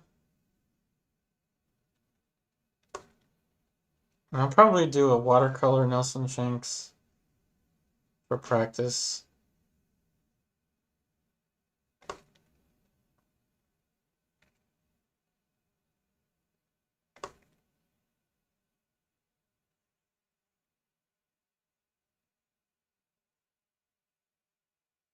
I guess so.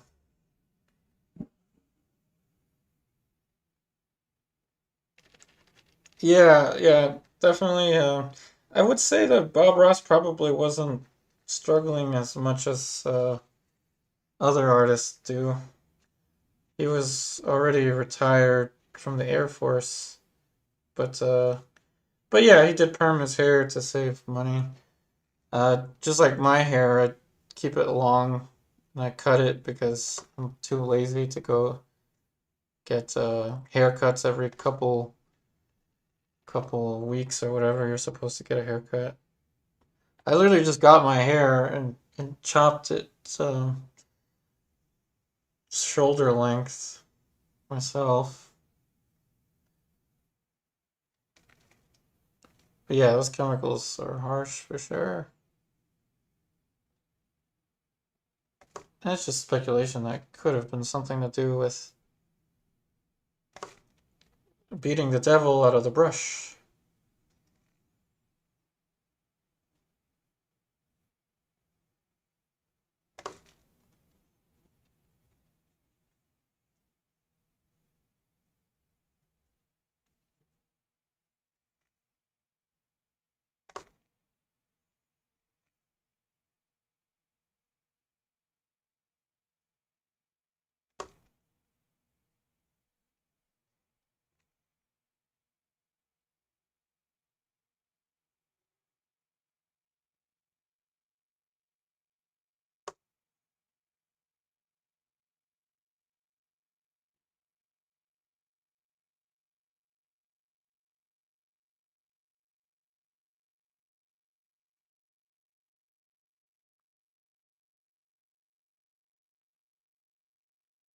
No worries, Pierre. Seems like it was a mistranslation there. Oh, no, it wasn't. It's the name. Yeah. Yeah, I know what you mean, Pierre. Yeah, from that documentary. Yeah, that documentary was huge. Yeah, they took basically everything from him.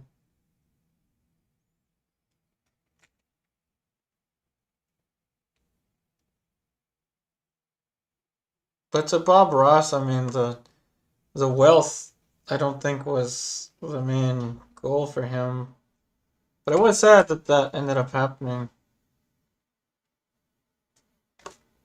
And I live in Northern Virginia, so I'm kind of close to all that.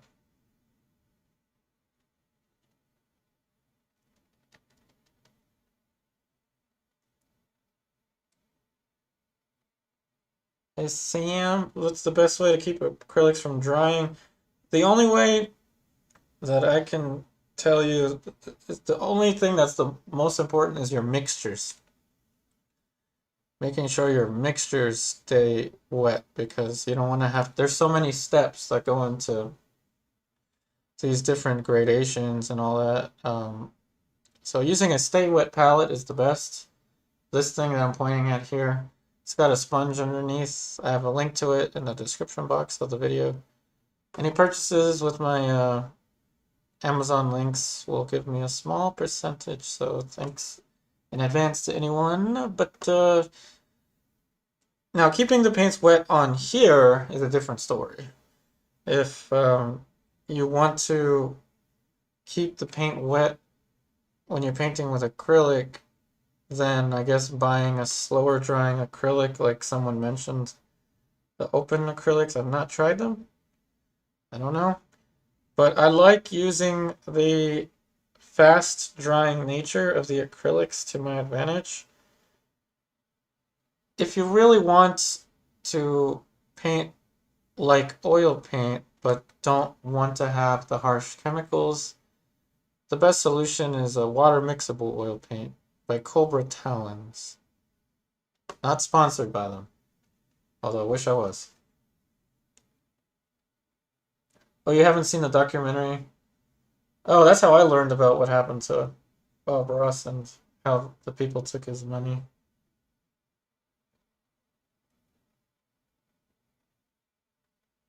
But yeah, you want your palette, you want to have a stay wet palette. You absolutely need it for this kind of painting. When it comes to gradations or blending of the acrylics, you want to mix your values directly like this and be very deliberate with your mixtures. That's how you can get gradations like that. But you don't need to rely on it staying wet for too long, like with oil paint.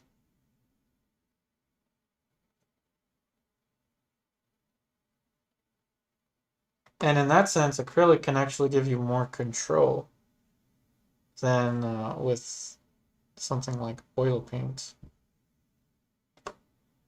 So this can actually give you more control.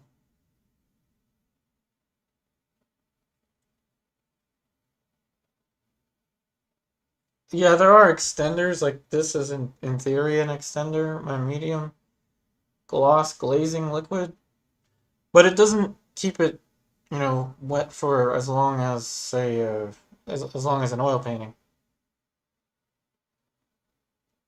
But this palette is a must. If you do not have this palette and you're painting in acrylics, you need this palette.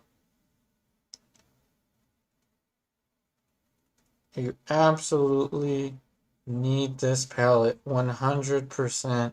You need this palette in your life if you're going to be doing acrylics. I'm not saying that because I'm sponsored by them, though I wish I was. Maybe one day. But this is an absolute necessity for acrylics. up here. Yes, this is the solution for you.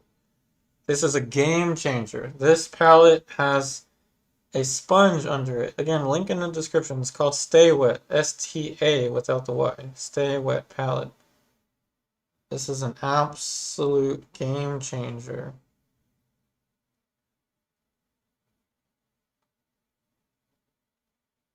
Because you need access to your wet mixtures in order to create smooth gradations like that. It is not just something that you want for fun, it's something you need. It's a necessity.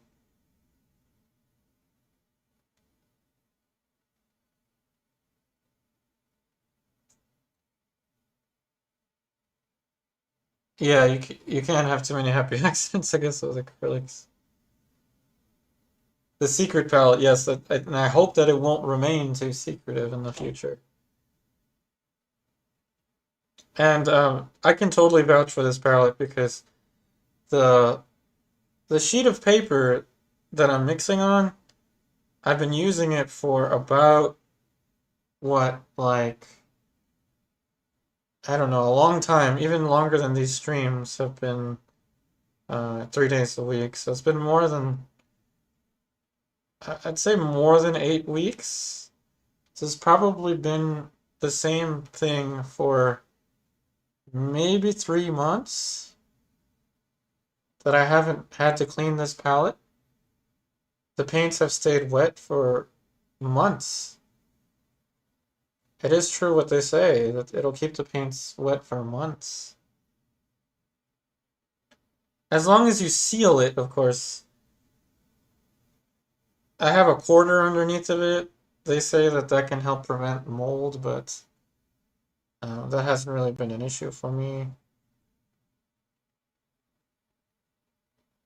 But you see how we can get these nice and soft gradations, just like an oil painting? And one of the most common questions I had during my live streams years ago was, can you do that in acrylic? And I was not as educated, and I would say, I don't know, something like that it may be, or maybe not. You can do it just in a different kind of way. We can make acrylics look like oil paint. All we need to do is use a Stay Wet palette and keep track of the values. See how I had to be very deliberate with that mixture?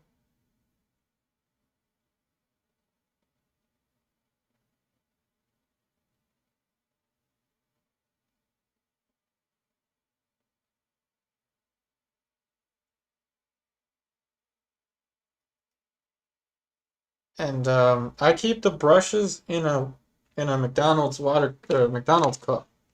That's where my brushes stay, and there's water in there. Not sponsored by McDonald's.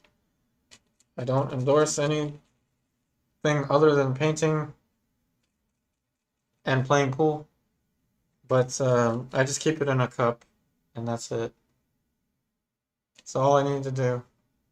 Yeah, yeah, really, it does keep the paints wet for a long time, Pierre. It's a game changer. Oh, I didn't even notice it's been 2 hours. Somebody needs to keep track of my time because I'm not good at that. Yeah, all you gotta do is just close the lid. See, there's Masterson Stay Wet Handy Palette. All you gotta do is just close the lid and put your brushes in a container of water, and it's all good. All good to go. And yep, in the description. I hope, unless I forgot to put it in there. Alright, we're going to take a break here. Anyone that may be new, during the break, I play a video of my Shiba Inu Hugo showing you some of his tricks that he has learned to do. So, I'll only take a break for a couple minutes. Not a very long break because we won't have that much time when we return. So I will be back in just a couple minutes. Don't go anywhere unless you absolutely have to.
I did say that the break would be a short break.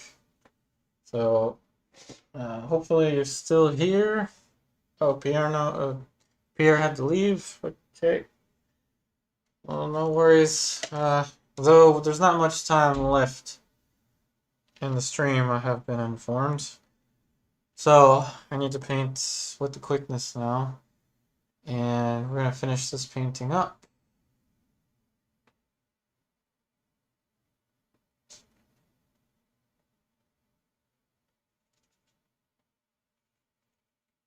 Let me know, as always, when I return from break. You can hear the audio is playing through okay.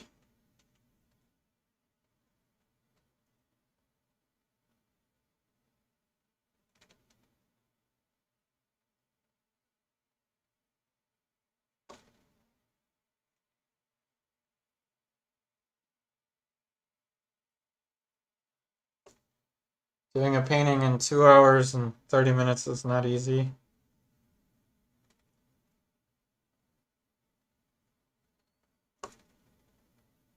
But we're doing the best we can. Again, these streams are usually 3 hours, but due to having to go somewhere with the wife, I can only stream for 2 hours and 30 minutes. Oh, thanks, mate. Glad the audio is working.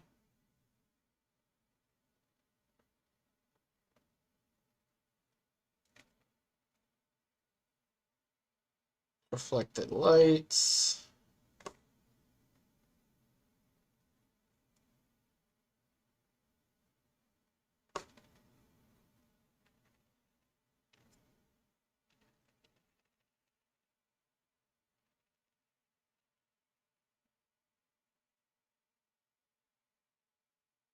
Oh, good. I'm glad the audio is okay. Welcome back, Pierre.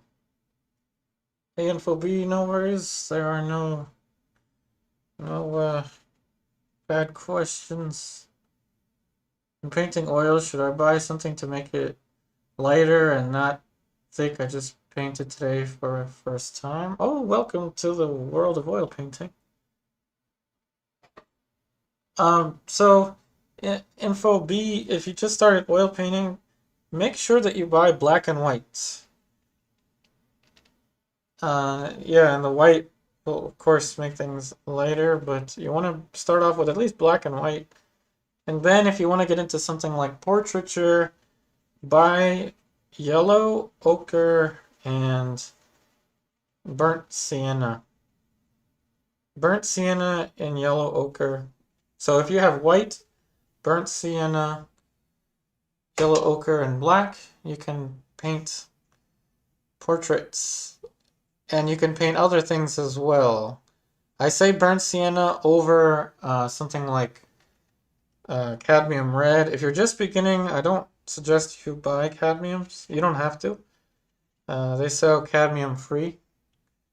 Titanium white would be the white that you want to buy. Titanium white. So there are no bad questions.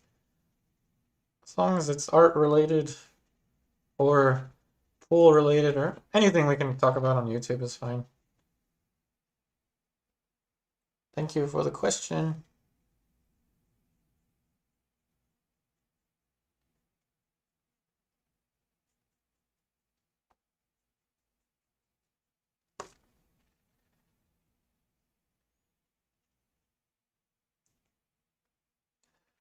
Titanium white, yellow ochre, burnt sienna, and black. That's going to be what you want for portraiture. You can also do still life with it. If you want to do something like landscape, then I would suggest you buy ultramarine blue.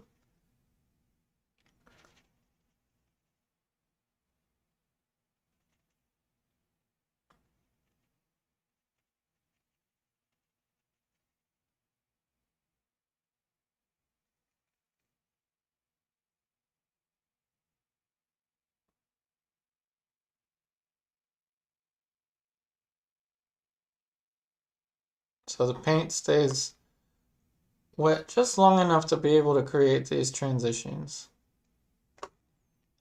And not a second more.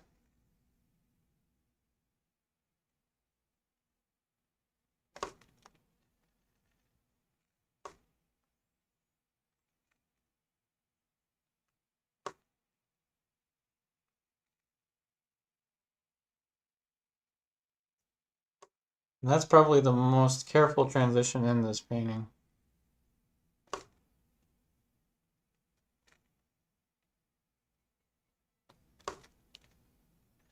Alright, so we've got about 15 minutes till I better be sure I'm ready to jump right into a car.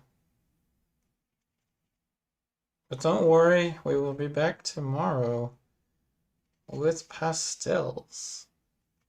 And then perhaps next week will be 4 streams a week. We'll see.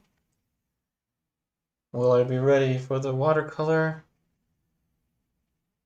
Only time will tell.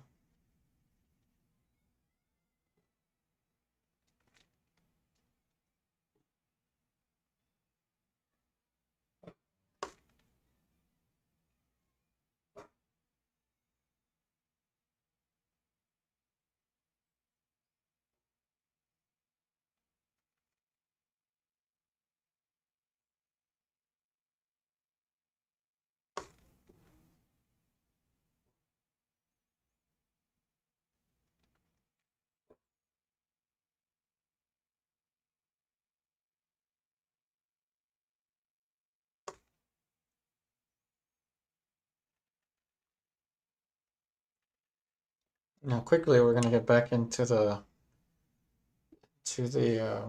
drapery.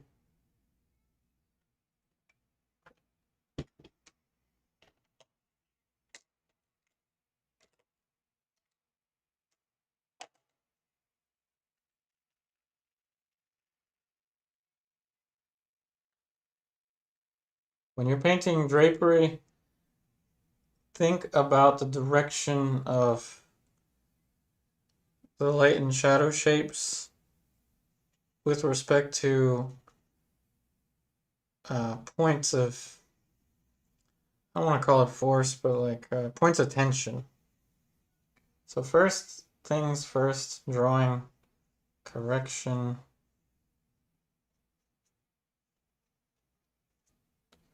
Angles down.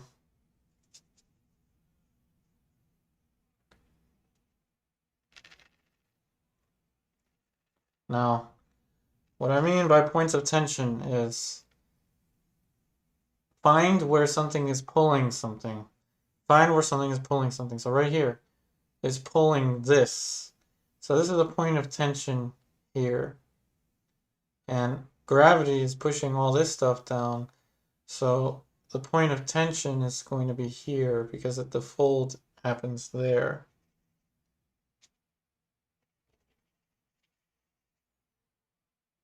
Or simply just light and shadow shapes.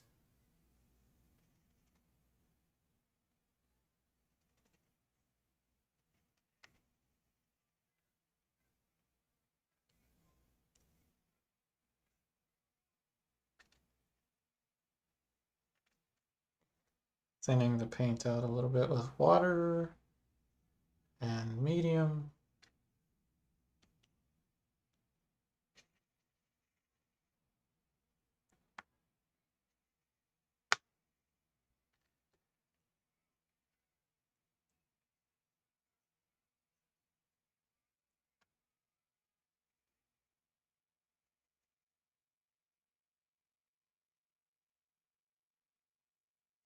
Brush strokes, just like an oil painting.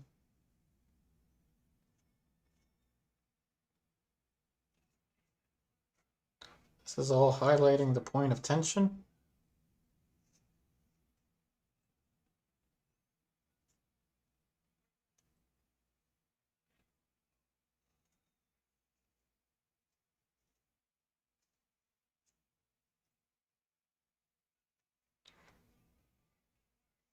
It seems like the model is turning her neck, but this makes her shoulders seem a little bit short, so that's why I'm changing that a little bit.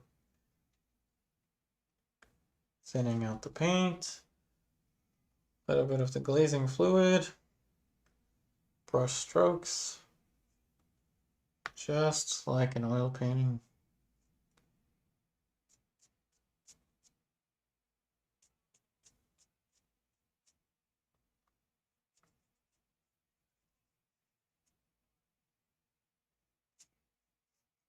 Again, in case you're watching, this video is dedicated to my mom. So again, happy birthday, Nancy. That is my mom's name. Sorry I had to be so far away. I would have driven over there, but I'll be there on Sunday. And I'll bring you a birthday cake.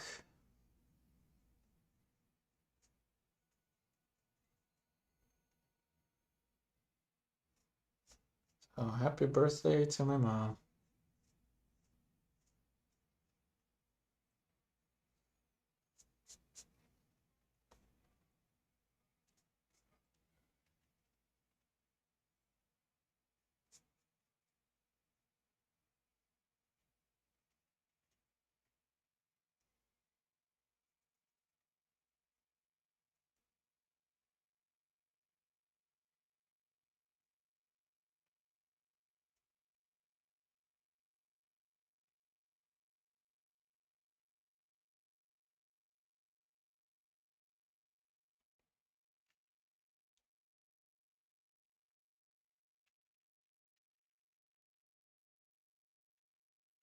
Okay, so the painting is almost there. Just a few little edges here and there. We've only got 8 minutes. So I better be sure I'm ready to jump into a car.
We're down to the 5 minute mark. So far, so good.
A little bit of expression.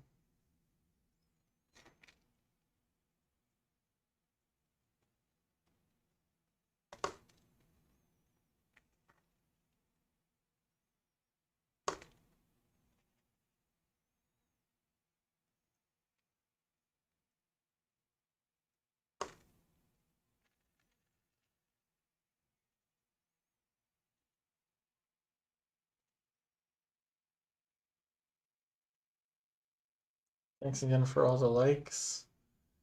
Everyone that left a like.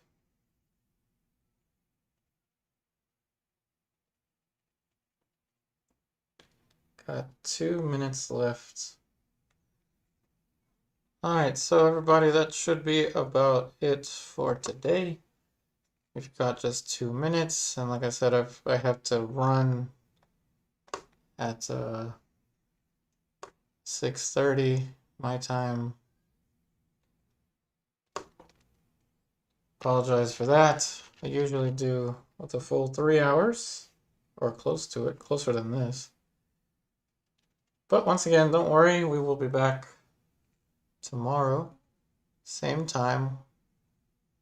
We'll be doing pastels. And don't forget, anyone that may be new, the schedule is Wednesday, Thursday, Friday, 4 o'clock p.m. Eastern Daylight Time. Wednesday is oil paint, Thursday is acrylic, and Friday is pastel. And soon we will be adding watercolor to Tuesdays. Could be as soon as next week. We will see. And if you're not subscribed to my YouTube channel, please subscribe so that you're notified whenever I go live, or if we have any internet issues and I need to split the stream into 2 different streams, you will be notified of that. All that said, thank you so much for joining. I wish you all the very best in all of your artwork.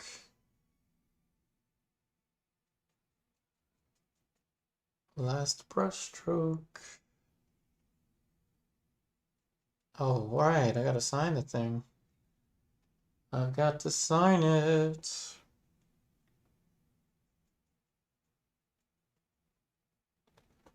Let's go ahead and sign it.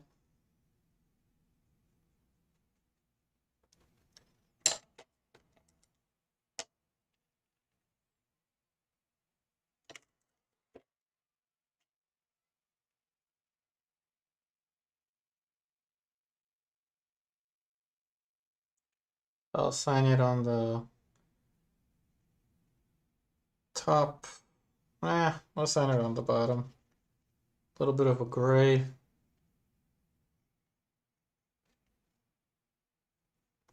And of course, I wish you could hear the ringtone. Gee.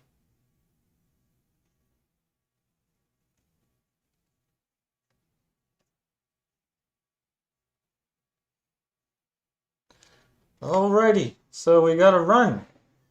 We've got to run. We've got an alert system, which means we got to go. So once again, I hope you enjoyed this stream. We'll be back tomorrow, same time, 4 o'clock p.m. Eastern Daylight Time. I wish you all the very best, and I'll see you tomorrow. Wish me luck. I'm gonna need it.